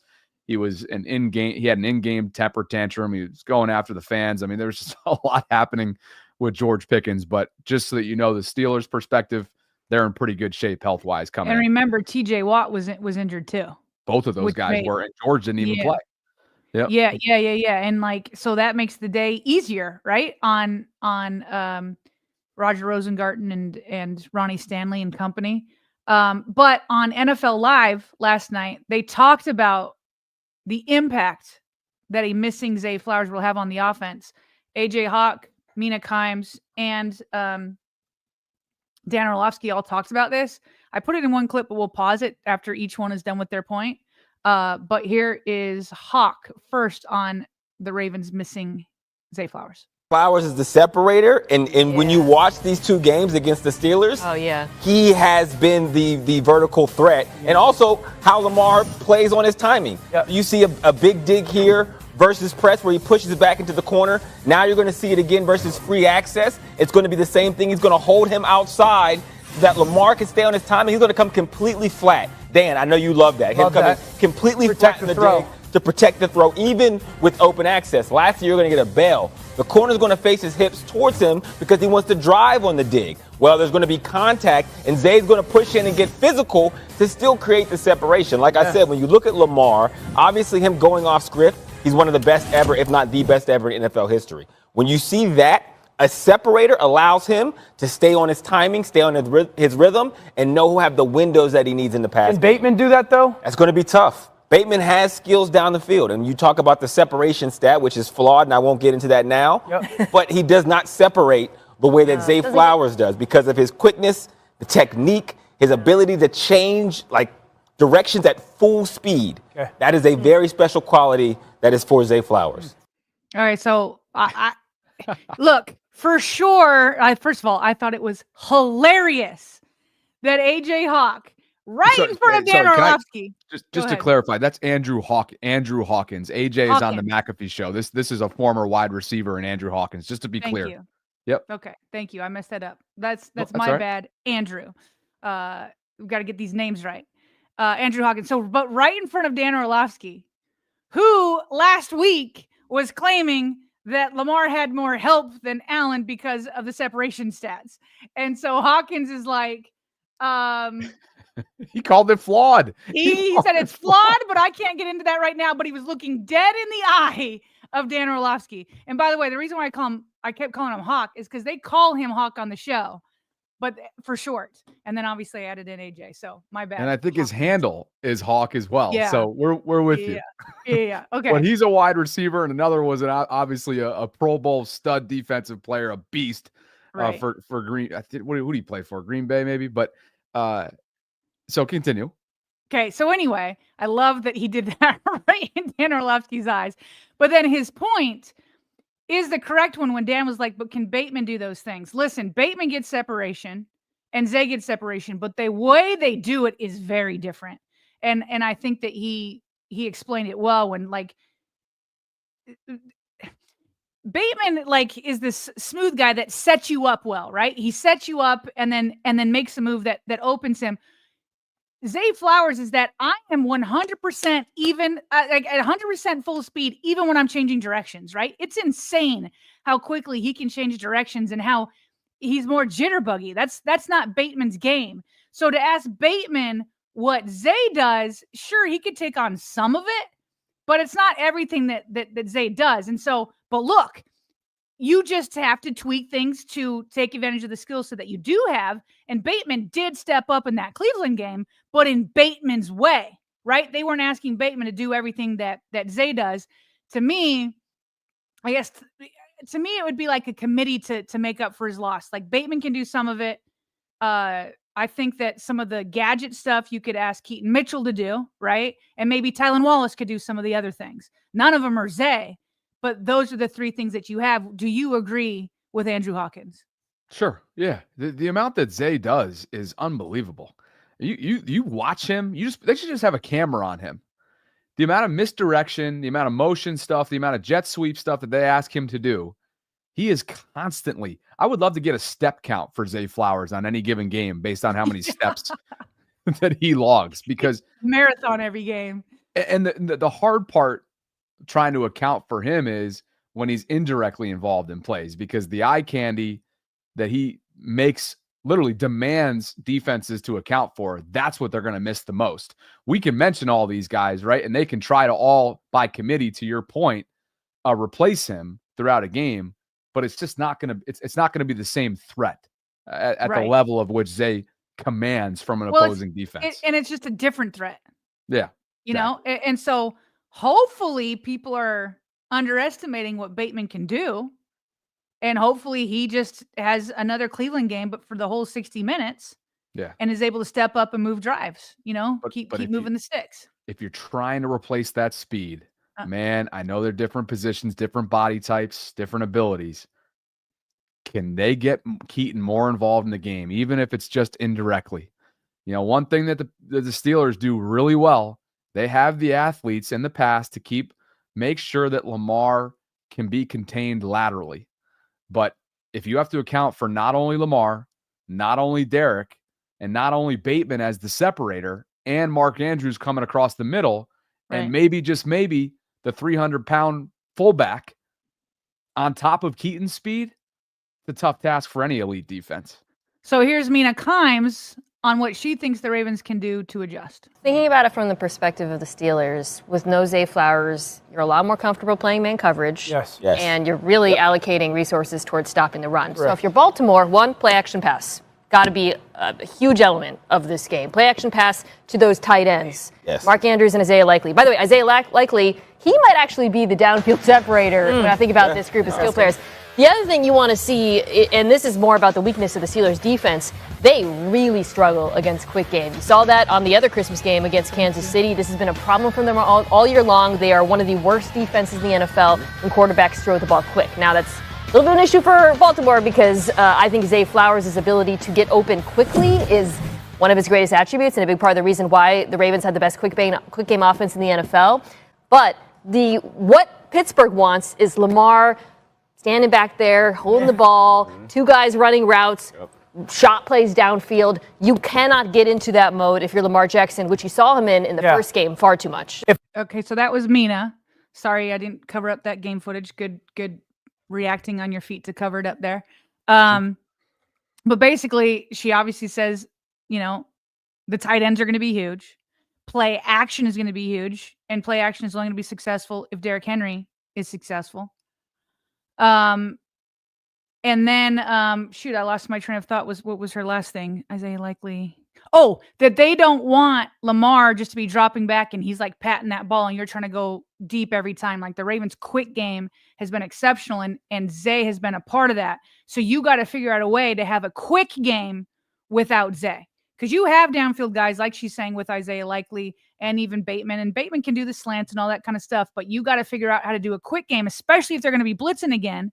Right? Who are you gonna check down to? Maybe it's Justice Hill, right? All that kind of stuff.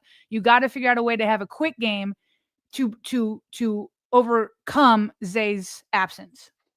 How about some Keaton quick screen game opportunities early on to make sure Pittsburgh's staying honest, right? Yeah, well, we saw that he has that speed. I want him to attack that corner. I want him to attack that corner and then get upfield.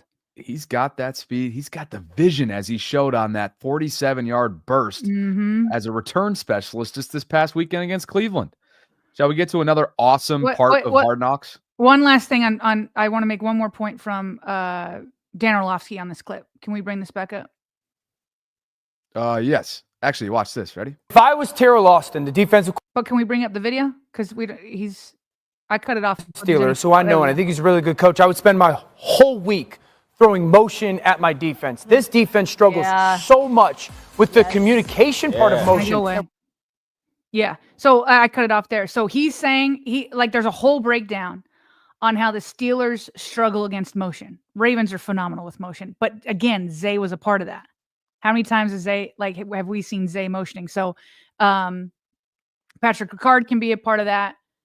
Like we said, Justice Hill, Keaton Mitchell, Tylan Wallace, maybe I don't know about Bateman, but that motion has to be there. And if you watch these clips more, you can see Patrick Queen and his partner in crime being like, "Oh, switch this way," and so they move to the left because Patrick Ricard moves to the left, and all of a sudden they have 6 defenders over there, and then Lamar handed it off to Henry, and he went up the right. And so again, without Zay in there, find a way to motion because. As good as Patrick Queen has become, I always felt like it's been Roquan Smith when they were together. Roquan's calling out the plays, right? Roquan was the field general, and now you got Hamilton doing it in the defensive backs room. And so it's like if you can confuse them with that motion, that will also give you room to breathe Lamar Jackson and Derrick Henry. Yep. You know PQ is going to be out for blood this time. There he is right there in the middle, number 6. Yeah. Shall we rip through some super chats before we get to quick hits? Let's rip through. Yes, let's rip. All right. Which means we're probably about 10 minutes away or so from announcing today's and randomly selecting today's Homage t-shirt giveaway winner. And of course, you can enter if you're not already familiar with it by subscribing to the Vault, liking this video, leaving a super chat with the hashtag Vault, which will make you searchable in the giveaway opportunity, and click on that link that we have included as a pinned comment. It's also in the show notes, or just by visiting homage.com/Sarah and Bobby, so you can see what kind of merch they've got going on across their platforms. We left off with King Lee, which means Dreams kickstarts us, and he writes hashtag Vault. How could I forget? Shaking my head. Rave Kingdom for you. You're done, Bobby. Frozen with your mouth open. I should have taken one when I was frozen. Yeah, thank you, Rave. Thank you for framing me in that way. Sean E says we win in the chip. That's all you. Whoa, dummy. Hashtag Vault. Q Dog says Miles on our defense with Chuck coaching him up. Hashtag Vault. Q Dog wants Myles Garrett. We're going to have a clip of him and Roger Rosengarten coming up in just a second. Mark Pankhurst for you. UK Flock live from the, why do I always get these English Scudder's Kelf in Yorkshire, hashtag Flock, hashtag Lock Keepers. Lock Keepers. Okay, so Mark is going with Lock Keepers. He's also trying to get you to speak gibberish. Yes. Is it Yorkshire or Yorkshire? It's probably Yorkshire. Probably. First of all, I love the infusion of Englishmen and English audience in the last couple days here. Gotta love that. Loved my trip to London last year. I know you've done it in your life as well. I lived James, there for a year. I was gonna say you lived. Yeah. You did. James says hashtag Vault. Bobby and Sarah keep grinding. I see the work and appreciate it. Let's break the narrative. MV3 Lamar Let's go. Appreciate you, James. John Wells, for you. Jordan won his first chip in his 7th season at 28 after 6 years of being told he was just an individual star who would never win. Hashtag be like Mike. Hashtag vault. Because he said, did we notice the similarities? And I didn't. So he put it together for us. Okay. So MJ won his first at 28, 7th season. Lamar just turned 28 in the middle of his 7th season. And then to go on top of that, Flacco and Dilfer were 28 when they won their respective Super Bowl titles. G. Isaac says, thanks for putting all that together, John. G. Isaac says, how about when Lamar signed his contract and said he would get 5,000 yards and everyone laughed? Not all passing, but I wouldn't bet against that. Hashtag vault. Takashi, for you. I like Baltimoreans. Hashtag vault. Okay, that was one of the entries that I threw out there earlier on in the stream. Let us know what you guys think. Do you like Baltimoreans? Do you like Baltimore's?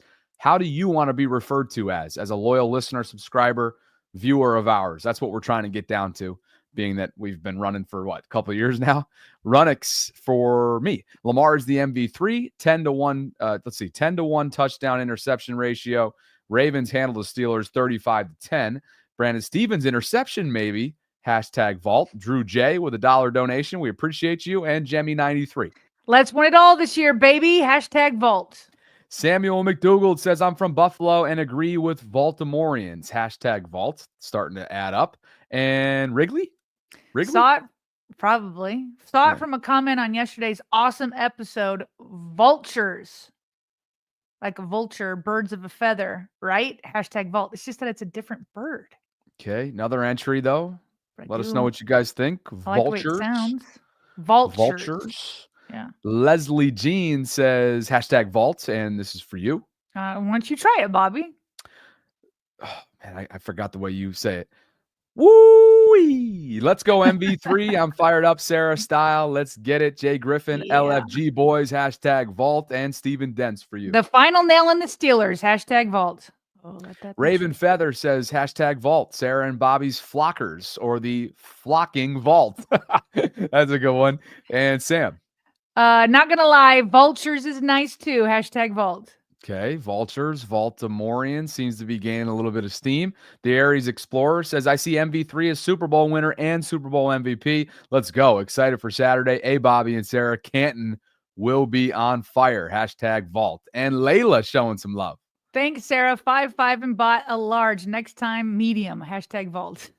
Darlene says, let's go Ravens. We got this. MV3 hashtag vault. Jerry Dunham with a $2 super chat donation and just another quantum wave function. I like vultures. Raptor bird like a raven. Hashtag vault. So funny names that aren't like actual just names. Like I always wonder what the background is of some of your YouTube names. Holly Keefe writes, fired up. It's game week. Let's go. Hashtag vault. Habitual line stepper. I'm behind, but I'm upset. But I'm behind, but I'm upset. But I did hear a SC. I was going to say Sports Center, say we never beat Steelers in the playoffs. Last time we played 2014, we swept them. Hashtag vault. Okay, not sure what SC is either off the top of my head. Sudesh says hashtag Vault Nation. Wants to enter that into the pot. Vault Nation. Hashtag Vault. 12K Tay for you. Beaks definitely sounds just like that. Hashtag vault. That's what I thought too. Jemmy93 says no holding back. Henry going forward. We are 10-0 when Henry gets 90+ yards. Can't repeat the AFC Championship. Run the ball and we win it all. Ooh, that rhymed. Well done, Jemmy. Hashtag vault. Katrina, for you. I'm nervous to play a division rival, but you two always fire me up, hoping the king forces himself onto the field all game, no matter what. Hashtag vault. Katrina, I'm not sure we've gotten a super chat from you before. If that's the case, thanks so much for being here. Malston23 says, to rephrase, 12 of the Bills' games this season were against non-playoff teams. LJ had the highest passing yards and highest rushing yards per play. Hashtag vault. Captain Hard.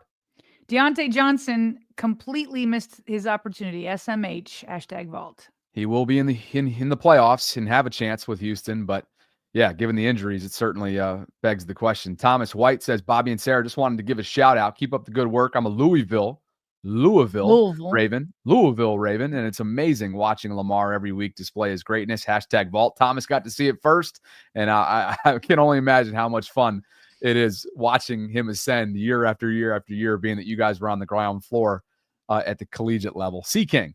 I also like that orange suit chat from Thomas. ORB equals pondered. Saw a Keaton touchdown next game. #vault. Layla, I vote Guardians. #vault. The only reason I don't like that is because that's already like a baseball team. Yeah. You know, and it's just got so movie. common. I want something that pops. I want something that's unique. That's just me, though. Ravens Lady A26 with a $4.99 donation. Appreciate you, Ravens Lady. And Olu. #vault. Let's go. Stitali says, thanks for the energy, Sarah. #vault. And Eric Murphy. People keep sleeping on bait. Fuel the fire. #vault. Tony says, play that again. So motivational from Ray. #vault. And Joe Jenkins. Don't feel bad, Dreams. I forgot too. #vault. Rico says, have a joyous day, Bobby. #vault. You too, Rico. And Yanessa. I don't think you got what he was Oh, doing there. Sorry. Why Eric DaCosta hasn't reached out to OBJ? Well, he may not be exactly what is desired. His presence on the field certainly attracts attention. Just move on, Bobby. I must be feeling slow today. Wildlife Wale says, Baltimorean. #vault. And D-Man Raven. Baltimoreans. Okay, another vote. Justin says, live in PA, born and raised in West Baltimore. Irvington. #vault. And I will be seeing Justin at the tailgate. Looking forward to it. Sherry. #vault. Let's go. What up, Sherry? Eric Banks says Voltrons or the Vaults or the Vault Gems. Voltrons, Vault Gems. Couple new entries. Wildlife Wale. Change my vote. #Vol Nation. Did you mean to say Vault Nation? Probably. Vault Okay. Nation. A lot of entries coming in right now, or at least just votes. E-Man Watt says, I'm going with vultures. #vault. I think You what keep we're going to have saying to vultures. do here. You got to say vultures. Yeah. What?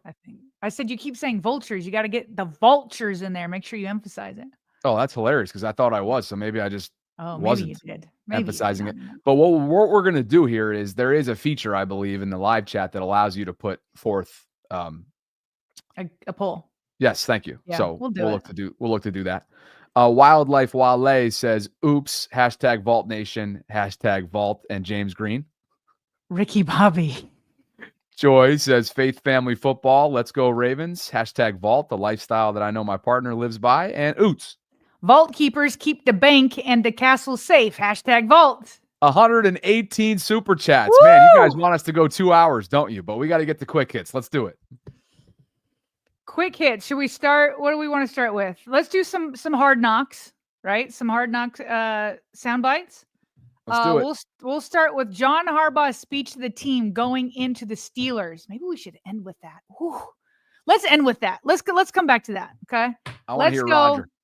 Yeah, let's go. Roger and Myles Garrett. We put some screen grabs over it, for copyright reasons, but so you can also read because sometimes it's hard to hear what they're saying. We'll repeat it at the end for the audio only if you don't get it. But this is a cool moment during the game between Roger Rosengarten and Myles Garrett.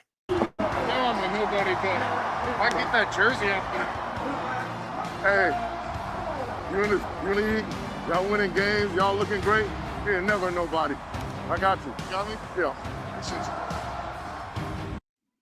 Yeah, that's a dope moment right there. If you didn't hear it or you're in the audio only space, remember Myles was essentially, Roger was like, hey, can I get that jersey? I know I'm a nobody, but can I get your jersey after the game? And Myles could have just, said yes or no and kept walking, but he took it as an opportunity to almost like take him under his wing for a second. Yeah. I was like, look, you guys are a full-fledged team. You're out here playing, like you're winning games. You ain't never a nobody, and said absolutely. And I just thought that was such a testament, to Myles' character. And sure, these guys know that there's cameras everywhere and mics and Hard Knocks is being filmed in game and out of game and everywhere. But you know what? This actually seems to check out with the way that Myles Garrett appears to be. Like he seems to be just an upstanding citizen. I know back in the day he had his issue with the suspension and took off Mason Rudolph's helmet. And that's obviously a stain amongst what's really, that's been an outlier in what seems to be a high character guy, a classy guy, and obviously an unbelievably dominant player too. As two people who spend a significant amount of time with cameras and microphones pointed at them, I can promise you the awareness of it like fades away, right? You get lost into what you're the topic is about. It's a great point. I promise you, these guys are lost in the game. They're lost in the game. They're not thinking about the mics and the cameras in this moment. Like, I forget within 30 seconds, and I'm looking into the camera, right? I don't have a football game going on. Like, you just get so caught up in what it's all about that you forget about the cameras and all of that. That's number one. Number two, this is why I also agree that it's just kind of Myles Garrett. Number one, the way he is stuck behind, we just had a guest on last week saying that a bunch of people were making business decisions and not playing in that game. Myles Garrett is in the conversation for Defensive Player of the Year, was trying to get a record. It's part of the reason why I'm sure he was playing, but I think he would have played anyway. Was trying to get a record of having, it was at 14 sacks in I think 3 seasons in a row, something crazy like that. Well, and he and Hendrickson were obviously tied at the top at 14 going into the final finale. Wanting to get that, sack record king. for the season. Sack title. Be the sack king, of the season. But also the way he's handling being in this organization that's falling apart with the worst contract in the history of the NFL at quarterback. And he didn't pull like a Tyreek Hill, right? He wasn't like, oh, I'm out of here. You know what I mean? He's like, I'll have a discussion with him. Like, he's letting him know. He's letting him be known, like, I can't settle for this, but he's not throwing him under the bus. And then the last thing, before the game, there were some Ravens fans who were trying to get the attention of Myles Garrett, one of his teammates. And they're like, Myles, please come over here. Please, Myles, please. So he's nice to the rivals in purple. He comes over, gives him a high five, and they're like, we want you in purple. Can you come over here? I don't care that you're a division rival. We want you. And he gives him a high five and just kind of smiles and whatever. Like, whereas what we're used to and is like Terrell Suggs being like, boo me, and trolling him, this and that. And obviously he's not in a position to troll right now with the Cleveland Browns. But like, it's just respect to the rookie who's like, hey, I know I'm a nobody. Can I get your jersey? No, you're not a nobody. Look at what you're doing, and I got you. Yes, you can have my jersey. Listen, it'll never happen because he's still under contract, and if he does get traded, it's not going to be to their division rivals in the Ravens. But that is a man that you would love to see in purple at some point in his career. Oh, man. Wouldn't that be something? What's really been something is what he's acknowledging and what you've kind of alluded to. Rodgers had a tremendous rookie season. His first snap was not memorable, one to forget for sure. Yeah. But this is a player who has developed right before our eyes, has a certain level of just a growth mindset. And as we were told by one of his college coaches and a former Denver Bronco and a Super Bowl champion whose name escapes me right now, and he works for the Fan, or at least used to, out in Denver. Gosh, why this never happens? Come on, I'm supposed to get these names. He was kind enough to come on the show after the draft, and it's going to drive me nuts now. Anyway, he said, what did he tell us? He told us that Roger is going to be a future starting left tackle. Well, guess what? That day may come, but for right now, he's a pretty darn good starting right tackle for them and has been throughout the majority of the season. So the All-Pros, as we've mentioned in the Super Chats from the NFLPA, has been announced. So they put Lamar Jackson in. Was he second team? Because they didn't mention that here. We got Roquan Smith, which is his third time. And then Kyle Hamilton, which is also his second time. That's bananas that Kyle Hamilton's in his third year. Oh, yeah. And has this 2 times. Now, this isn't the AP one where what they celebrate and have an award show and all of that. But from the NFLPA, it's Lamar, Roquan, and Kyle Hamilton. All very deserving. Still driving me crazy that I can't get this freaking name. I'm not going to get it. I wish I could help Tyler you. Columbus. There Tyler you go. Columbus. Okay. Yeah, sorry. I had to check out there for a second because it was driving me nuts. But yes, you got this down pat for us along the lines of the NFLPA's all-pro lists. And then in terms of jersey threads, it's the classic purple over white coming up on Saturday night. It's an 8 o'clock kickoff. Ravens Uniform Tracker is a legitimate Twitter account, and they do really well, and they're very thorough in how they track this. This graphic that I have on the left-hand side of the screen was something that they posted leading into week 18. So that means all time, the Ravens are 115, 62, and 1 in this jersey combo. So for those of you who care, that's what's going on. That is hilarious. They're 1-1 in 2024 with it. 55-24 under Harbaugh. Well, And remember why though, wait a sec. You got to What? add on one because this was going into week 18. So 2-1. Oh, They're so now these 2-1. are the jerseys they had in last week. I was like, why do they have the Browns? Okay, so this was for last week. Yep. So you can add one to the left-hand side of each one of those Sure. win-loss columns. Yeah. Yeah, so 2-1, 56-24, and then 14-6. Right. And for the Okay. audio only. And audience, obviously, we wanted the all black look, but it may be against the rules for the postseason.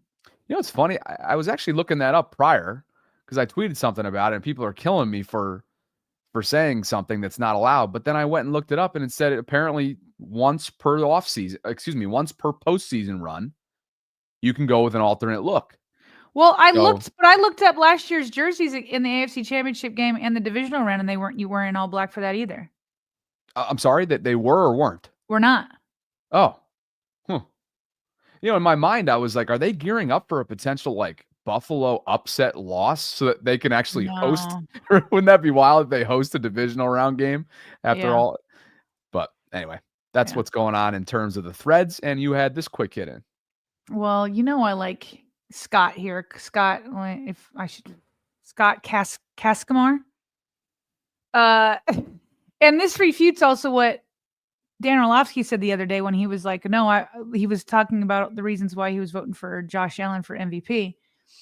And he said that Josh had 80% of their production. I was like, what? Anyway, Scott, who said that he would vote for Lamar for MVP, a Buffalo Bills fan, said, go ahead and tell me what percentage of the Ravens offensive yardage Lamar accounts for and how much of the Bills offense Allen accounts for. So Scott's like, I got you, bro. Mahomes, he added Mahomes and Goff in there. Mahomes is actually 71.7%. Josh Allen is 68.8%. And by the way, he put this number in before Josh Allen sat. Okay, 68.8%. Lamar Jackson, 68.4%. It's essentially the same. So he's got way more yardage, and everybody keeps using Derrick Henry against him. But they have the same amount of percentage of the yardage. And then Goff is 63.9. So then Scott, of course, is snarky. It wasn't enough just to give the facts. Scott had to be a little bit snarky, which he's been with Bills fans. If you need entertainment, go over to Scott's Twitter page. And he goes, oh, I'm sorry. Were you expecting something different? Oh, yeah. Mic drop for Scott. That's great. A little bit of the snarky play. Gotta love the snarky play. Yeah. Then, just along the lines of obviously openings and vacancies for head coaches around the league, just because Todd Monken is being highly sought after so far, or at least for interview requests, one by Chicago, one by Jacksonville. Patriots are scheduled to interview Mike Vrabel for their vacancy on Thursday, having let Gerard Mayo go literally after one and done. Vrabel is widely considered a leading candidate, if not the top candidate for the job, according to NFL insider Jordan Schultz. And this doesn't surprise me whatsoever. Vrabel is obviously a Ring of Honor member for the New England Patriots. He's got a ton of relationships in that building, was a stud player for them defensively. So maybe, just maybe, they ditched Gerard because they had their sights set on a guy that could be there a very long time. All right, let's end with the team speech that John Harbaugh gave to the entire team in the Ravens auditorium going into that. Was it the Steelers game? Yeah. No. It was the Browns game. It was going into the Browns game because obviously the Browns upset the Ravens the first time. So here's Harbs talking about vengeance and winning everything. And I got to say, I was like, okay, Harbs. Okay. Yep. I got some chills. Here we go. Where are we at right now? Right? Didn't we been saying that all year? All year you've been saying it. We've been saying it, right? And all year we've been chasing it. And 11 different times we got it done. We get it done one more time in the regular season, stack all those other 11 times up behind us, we are the AFC North champions. We have earned that. We have put ourselves in a position to do that. It says in the Bible, vengeance is mine, says the Lord. So what he's saying is, he'll take care of it. But I do believe in football, you play a team in the division twice for a reason. Would you agree? So if we play them twice for a reason and they beat us the first time, vengeance is yours, man. We are going to put the pedal down. We are going into this game to win everything. Win every play, win every series, win every catch, win every throw, win every interception. Win everything. Ooh, that's a good way to end the show, Bobby. If you win everything. That's why I got so ticked off when people are like, just give the MVP to Josh Allen. No! Quit coming to me and saying like, oh, well, if they lost this, then hopefully that just means we get this and da-da-da. No, that's the wrong mindset. Of course, you're not actually going to win everything, but you have to have the mindset as if you will. And that way you win more than the opponent. I want the Super Bowl. Yes, I want a Super Bowl MVP, but I want to win everything. I want MVP. I want the AFC North. You got to have that mentality that we're winning everything and stop with this weak-minded stuff. Well, it's like, well, I want that. So if I lose this, it means that I'm going to get that. That's not how this works. You win the Super Bowl if you're great, if you're excellent. And if you're excellent and great, you also win the MVP. If you're excellent and great, you also win the division. If you're excellent and great, you also get vengeance. Win everything. I love that mentality from John Harbaugh to close out the show. If you had to guess, what time do you think that he's addressing the team? Everybody looked exhausted. Yeah. Do you think that's an early morning type of address? I mean, we have no way of knowing, but it's funny. They kept cutting the guys like Lamar and Roquan didn't seem like he was tired, but Matabike and Lamar looked like they had just rolled right out of bed. But yeah, Harbs was rolling. Let's get to our final call here. Today is an Homage t-shirt giveaway. And of course, you can enter in between now and the completion of the rest of our super chats that we're about to read aloud by simply doing the following: subscribing to the Vault if you don't already, like this video if you haven't already, and leaving a super chat with the hashtag Vault. And all you'd have to do from there is just click on the link that we have included as a pinned comment.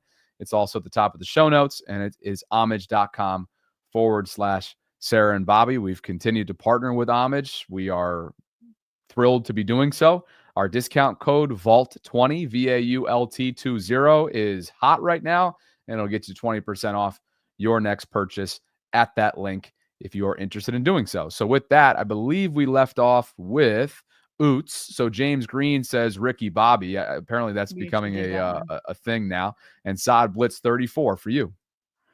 Guess the Dolphins changed their mind on releasing Calais, hashtag Vault. They did because they felt like they were in contention. Ravens Lady A26, going into the final week, they were. Ravens Lady A26 says Vault Ravians, hashtag Vault, go Ravens, MV3, Super Bowl. Asmodeus for you. I'm doing this for the cologne, hashtag Vault. That's tomorrow. Tomorrow's coming up, Richard, and he says, I'm voting Voltrons, yeah. Go Power Rangers, hashtag Vault. Wildlife Wale. Top 2 sack getters missed the playoffs. Crazy. Hashtag Vault. Wild. Miles and Hendrickson. The Nigerian Nightmare says 12 is the number. It's 12 years between the Colts leaving and the birth of the Ravens. It was 12 years between previous Super Bowls. It is the 12th year since the last Super Bowl for Jacoby. Hashtag Forever 12. Hashtag Vault. I didn't even put 2 and 2 together there. Of course, the late Jacoby Jones wore the number 12. Christian Watson for you. The Flock Lock. Or the Flock Box. Hashtag Vault. Wildlife Wale says all black in the Super Bowl. Hashtag Vault. That's definitely not allowed, I don't believe. And Joy Walker for you. Vault name equals treasure. Another one from Joy. Hashtag Vault. Layla C says vengeance is ours. Win everything. Hashtag Vault. And another one for Wildlife. Get them, Sarah. Hashtag Vault. Win everything. Yes, Harbs. Wildlife's looking good for the percentages here. Now, then again, there are 134 participants today, so we'll see. Jose Villanueva says, can't wait for Saturday night. Go Ravens. Hashtag Vault. Don't believe we've received a super chat from you, Jose. So if so, thank you so much. Lee Earlywine for you. Vault Keepers. Hashtag Vault. And the final giveaway, or I should say the final super chat donor today, unless we get a couple more in the next couple seconds, which we just did. Edwin says Vaultimus Prime, hashtag Vault, and Marino for you. Bills fans are saying Josh Allen should win MVP because he has less weapons. Lamar has been doing that most of his career, hashtag Vault. All right, people.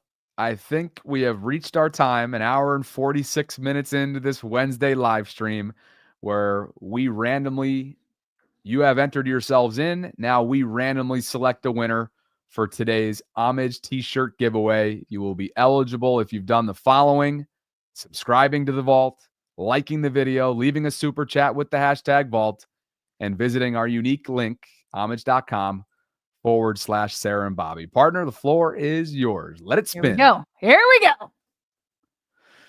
All right. Wow. I don't know why. It's like I'm not even entered, but I get nervous. Like my heart starts beating. 135 of these suckers. Joy! And Joy Walker.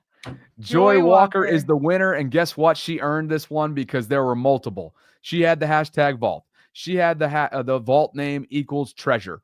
Let's see. Joy had a couple others as well. She had faith, family, and football. Sarah's motto, let's go Ravens, hashtag Vault.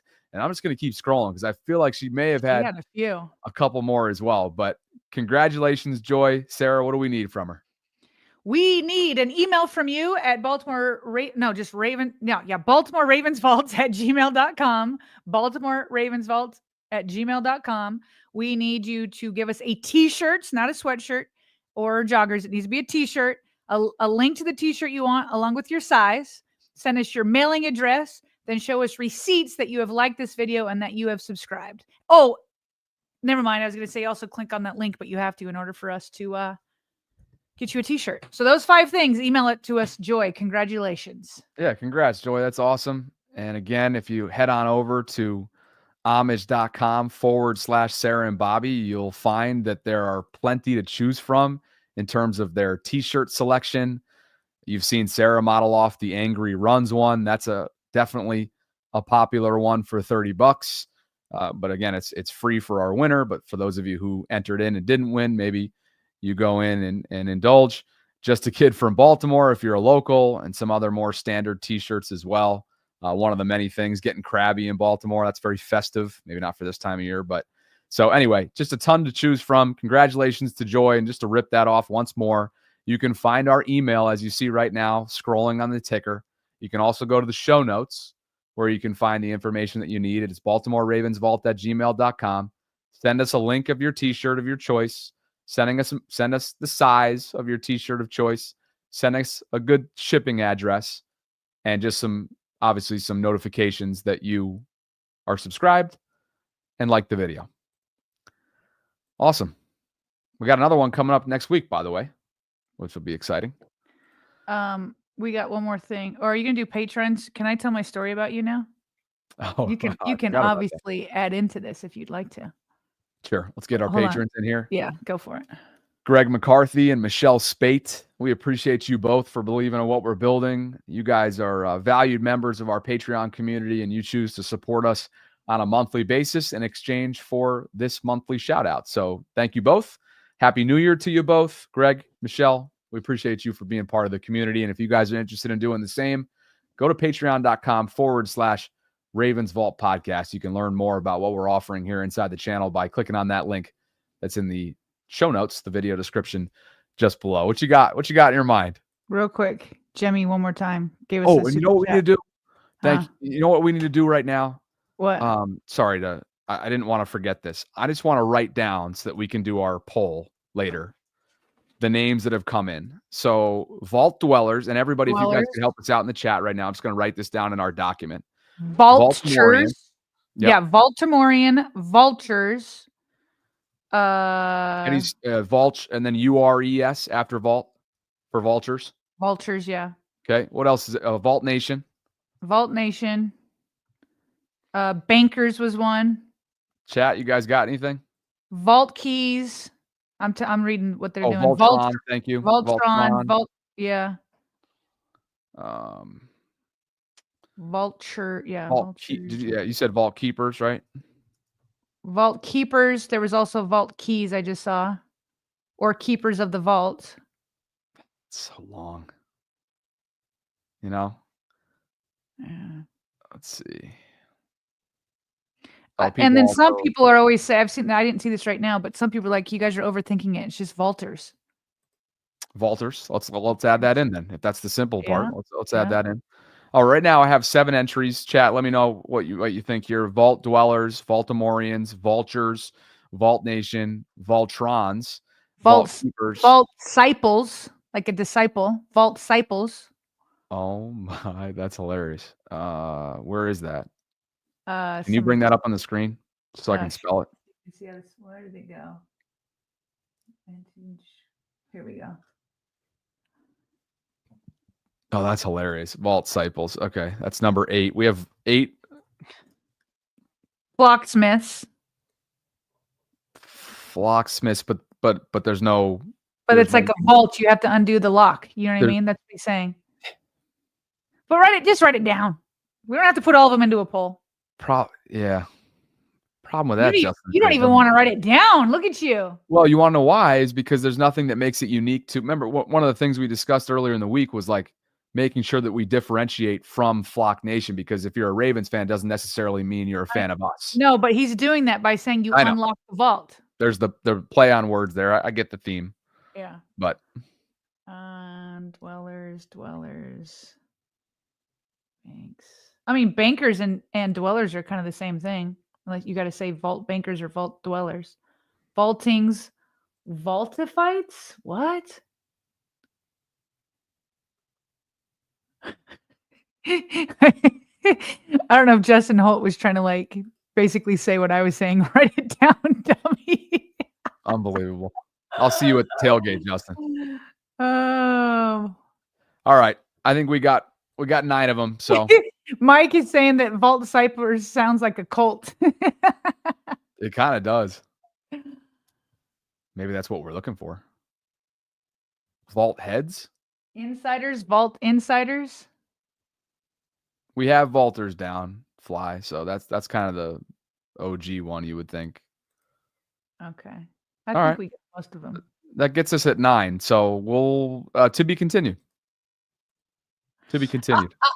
Look, there's a few I like, but the one that keeps sticking out to me is Baltimoreans because it does combine Baltimore with the Vault. I'm not gonna lie. I really like. It's not just because I said it. I really like Baltimoreans. Earl says Vault 10. Vault. He put $10 down, so you better write that down. You know what? I have to. And that gets us to a nice solid number of 10. So that's where we're at. Baltimoreans. I like Baltimoreans a lot. Well, Chat. okay, but what you need to do for me here, Bobby, with your slick radio voice, is pretend you're coming in, right, and see if Baltimoreans rolls off the tongue. So you're coming in, and you're like, "Welcome into the vault," because sometimes you say, how do you say it? Well, you're right. Give me an opening line. Yeah. You're right. Off the top, I address everyone as Flock. I say oftentimes I'll say Flock. It is Wednesday, January 8th. Great to be with you. So with that, just kind of, put me on the spot a little bit. How would I address him? I would go, what's going on, Baltimoreans? What's going on, Baltimoreans? Welcome inside the vault for a Wednesday Ravens lunch hour live stream. I do like it. I like that it combines Baltimore with Vault. The only thing I don't like is it's very easy to make fun of Baltimoreans, right? Nuts truck. Just throw that in there. But you know what though? Baltimoreans. Yeah, it is. It is easy. Yeah. Trolls right, would make a habit out of that, but to be continued. Out of our control, I guess. We have 10 entries right now. We have 10 entries. And we will obviously continue this. There's been one that have you put down treasurers? That's been said multiple times here. Do you want me to? Yes, Ashley, that's how you spell it. Theoretically, that's how you spell it. Yeah. Baltimoreans. V-Flock, Vault Flock, Vault. Yeah. Yeah.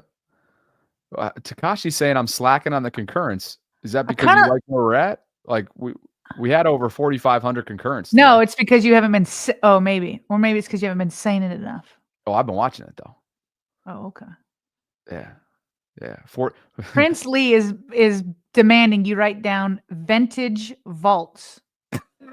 He has written it like 10 times. Write it down, Bobby. We're at a nice solid number, King. We're going to 11. Is it vintage or vintage? I kind of like vault breakers. No, I don't know. Maybe it's just vaulters. My mind is spinning. I need to walk away from it. King, vintage? Is that a word? It's not a word. Bobby does not want to write it down. Well, I just need some clarification. Is it vintage or what does vintage mean? Ashley stressed out. She's like, this is I am too. Oh man. Voltrons. I just would feel dumb if I was like, welcome, Voltrons. Just if like, we end up going a word that makes me feel like Maggie's so right. I'm in analysis paralysis, but like I want a word that I feel like awesome about saying. Like right now, I'm gonna take this list and like present it to like my son and my sons, and well, I'll send it to my whole family. But my sons and my husband will for sure take it, like try to make fun of anything they can. So I want something that those guys would be like, oh, that's it. You know what I mean? That I want to come in here and I don't feel like an idiot saying it. Hi, Voltrons. This is hysterical. And Chris is making sure we stay on top of the concurrence. Make the name the concurrence for Tila. That's hysterical. I kind of like Vault Nation. You like Vault Nation, but how do you address? I guess you can address it the same way we do Flock Nation, right? Right. It's a group of people, but how does that end up being singular though, right? It isn't like that plural standard. Yeah. Vault Nation. All right. Well, we're gonna have to do a poll.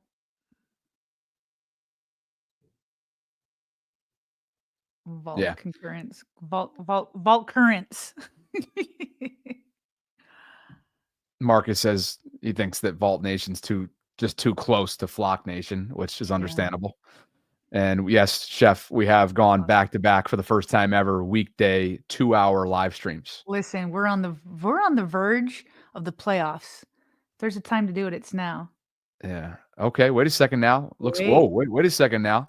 Jarm looks to be throwing in a little sugar here. If you decide on Baltimoreans, which by the way, it's just so we're being clear, it's VAULTIMOREANS. Just to be clear. I will undertake to design the graphic identity. Jarm? Thor's coming back and he's like, well, if you make it Baltimoreans, I'm going to stop listening. It's horrible. Thor, I think you'll come back. I'm going to call your bluff. Uh-oh. So Thor is, wow, Thor is an authoritative figure to this show. Ian Wicks says, welcome to the Flockers in the chat. Asmodeus says, just straight up, let's just channel Harry Potter and just go Voldemorts. All right. Well, let's table it for now. Takashi says, Thor, you ain't going nowhere. Yeah. All right. We're tabling it for now. We got 10 I'll entries. just say this because he just talked that he would make a logo, right? Or a graphic. Speaking of graphics, I think the chat sensed that you were not totally down, but a little bit down, right? From the normal Bobby Baltimore that we have in here. When somebody was asking about success and how you wanted to share the success with somebody in your life. And you're coming off of can we call it a minor heartbreak? Minor? Disappointment, I would say. Minor disappointment there. Yeah. Deflation. And it's snow day. You're stuck in the house. Your dog's not with you. She's up at your mom's house. And Bobby calls me this morning. And he decides yesterday, on the verge of us going on the playoffs, we've got so much going on in terms of content. These 2-hour shows are upon us. He finds the time to track down a person that can make Vault t-shirts for us. Bobby and I have been talking about doing this since we started the show. But we haven't found the time to like sit down, find somebody that could produce merchandise, right? Not just shirts, but just Vault merch. An entire apparel line. An entire apparel line, which I know that Baltimoreans would want. I don't know. I just tried it out. And so like basically I'm like happy about that, right? I'm happy that you took the initiative to get that done, something we've been talking about for 2 years, but we just never find the time. And he says, like, I had to do something to channel this kind of like fog you've been in. And you got to channel that and put it into something positive. I love the news that you did that, and you have a phone call set up for us on Monday to talk about it, and she could turn it around in 2 weeks. So if the Ravens keep going, we could bring this together during the playoffs, right? But the point is that I was inspired by you this morning, and this is part of the reasons why we came in with so much fire this morning, is that it's like, that is exactly what you have to do when you're facing like any tragedy or heartbreak or low moment or trial or loneliness or isolation or whatever. You have to actively tell yourself, I am going to transcend this. And I've listened, there is research and there is experiments that have been done on this. People who voluntary is the key word, people who voluntarily face hardship win more often than those who do not voluntarily. Because no matter what, we're all going to face hardship. We like it or not, it's part of life. We're all going to face hardship. So you can either turn and run from it in fear and not look at it. And then that's actually when it beats you. But when you turn around and face it and look ugly, look hardship, look tragedy, look it all in the eye, and you voluntarily say, I can take on this pain. That is wherein lies the key to transcending it. Then you become a bigger and better person. And you say, I'm bigger than the bad things that happen to me. I don't even know if you meant to like inspire me this morning, but that is what you did. And I was like, I'm happy about this news that you got a merch person that we're going to talk to, but I'm more happy to hear how you actively, when you could have just turned on the TV and said, I'm done with this. Like, I don't want to talk. I don't want to like you could have like balled up in the fetal position, which is not the Bobby Trossett way, but that's what people could do. No, you're like, I'm fresh off this. I don't care. I will win. I will transcend it. I'm bigger than the bad things that happened to me. You inspired me this morning, my friend. Much love to you. Thank you. You're so right, though. I had no intention of or any kind of vision that might go in that direction, for you. But here's the best part, and the chat should know about. The same way that you just let everybody in on this was the same exact way that we just kind of went in, like you said, during our pre-show meeting, and it inspired this big, long, expanded conversation on just like looking inward. I was looking inward. You were looking inward. We were both just finding like symmetry and just common ground on certain things that happen in life. And again, I really don't want to come across as if something devastating has happened or that I'm in a horrible place. Right. It was simply something that was disappointing in the dating world that I felt like was going in a certain direction, that maybe I even put a few of my eggs in one basket more so than I usually do. And ended up going sideways because of distance and things that are outside my control. And with that, given everything that we discussed on yesterday's tangent, which was the challenges of working from home when you're single, 30, and live outside of where your hours away from where your family is, it hits a little harder, and so I just felt like I needed last night to dig deep on something that we could be excited for. And I kind of felt like I just stumbled into it. And maybe, just maybe, if this team makes a run, we'll have an apparel line to show for in a couple weeks. So absolutely, that's what's going on. There but you go. Thank you. And we've got a few more super chats to get to as well before we get up on out of here. Layla C says, sorry, Bobby. Preach, Sarah. It's all good. Love the message from Sarah, though, and the Nigerian nightmare for you. By the way, it's your message because you're living it. It's your message. You inspired me. Okay, he says, what are the options? Can we have 12 options? Here's the document, Nigerian nightmare, just right here so far. This is what the document looks like. So just for the audio-only audience, Vault Dwellers, Baltimoreans, Vultures, Vault Nation, Voltrons or Voltron, Vault Keepers, Vaulters, Vault Disciples, Flocksmiths, Vault Den. So there you have it. Feel free to add to it. Feel free to give feedback. But that's the list that we're working with right now. Layla C says, yes, please. Sarah, graphic first shirt, please, please. Eric Banks adds one in. Thunder Vaults. Should I write it down? Sure. What were those Thundercats back in the day? The cartoon? Was it? That's what I think of. KW87 says V-Flock because everyone's not from Bmore. The Aries Explorer says the V-Hive. And I think that finally... Oh, no. We didn't get there. Let's see here. We got a couple more that have come in. AD says, I might swerve bend that corner. Woo-wee. And what argument is Joe referring to about your hubby? What argument? Oh, not a specific one. I think he's saying Sarah's husband doesn't have a shot in an argument, meaning a specific one.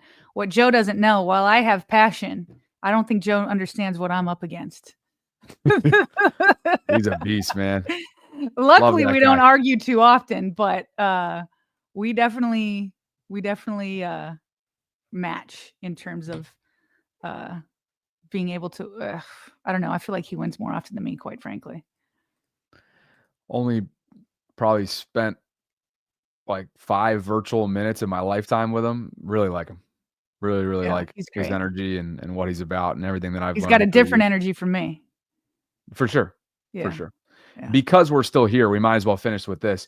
Zay Flowers is not at practice today. So that's 2 in a row for Zay. It's not a surprise. His chances, obviously, of playing Saturday continue to be in limbo. But based on what we shared earlier on from Ian Rappaport, it's a long shot. Let's see. Justice Hill is in. Oh, he's no longer wearing the non-contact jersey. So that's a good sign for his status coming up. And the only other player that's not available today for practice that the open media portion is showing, according to Luke Jones' press box, is Deontay Hardy, who was just cleared recently. So that's where things stand. A special thanks to Homage for a fantastic Wednesday giveaway show. I mean, 151 super chats. Some are starred that aren't just because of the names wise, but over 145 super chats. You guys are incredibly generous, and we hope that you're enjoying this little wrinkle that we've been bringing into Wednesdays, courtesy of the support that we get from Homage. So thank you guys. Thanks to all 4,500 plus of you who are still hanging on with us right now. 2 hours, 2 days in a row may not be something that is a habit, but hey, during the postseason, we're letting it ride, and we appreciate, if nothing else, we really, really appreciate you guys and the continued support that you give us. So like the video on your way out if you could. Subscribe to the channel if you haven't already done so. Hit the notification bell so you can be notified of when we're dropping our daily live content. And a special thanks to Homage. You can use our discount code at the link that we have included in the show notes. It's VAULT20 for 20% off your next purchase. For Sarah Ellison, I'm Bobby Trossett signing off from this Wednesday Ravens lunch hour marathon. We appreciate you guys for spending some time with us, and we'll catch up with you on Thursday, if not before. And as always, thanks for joining us here inside the Vault.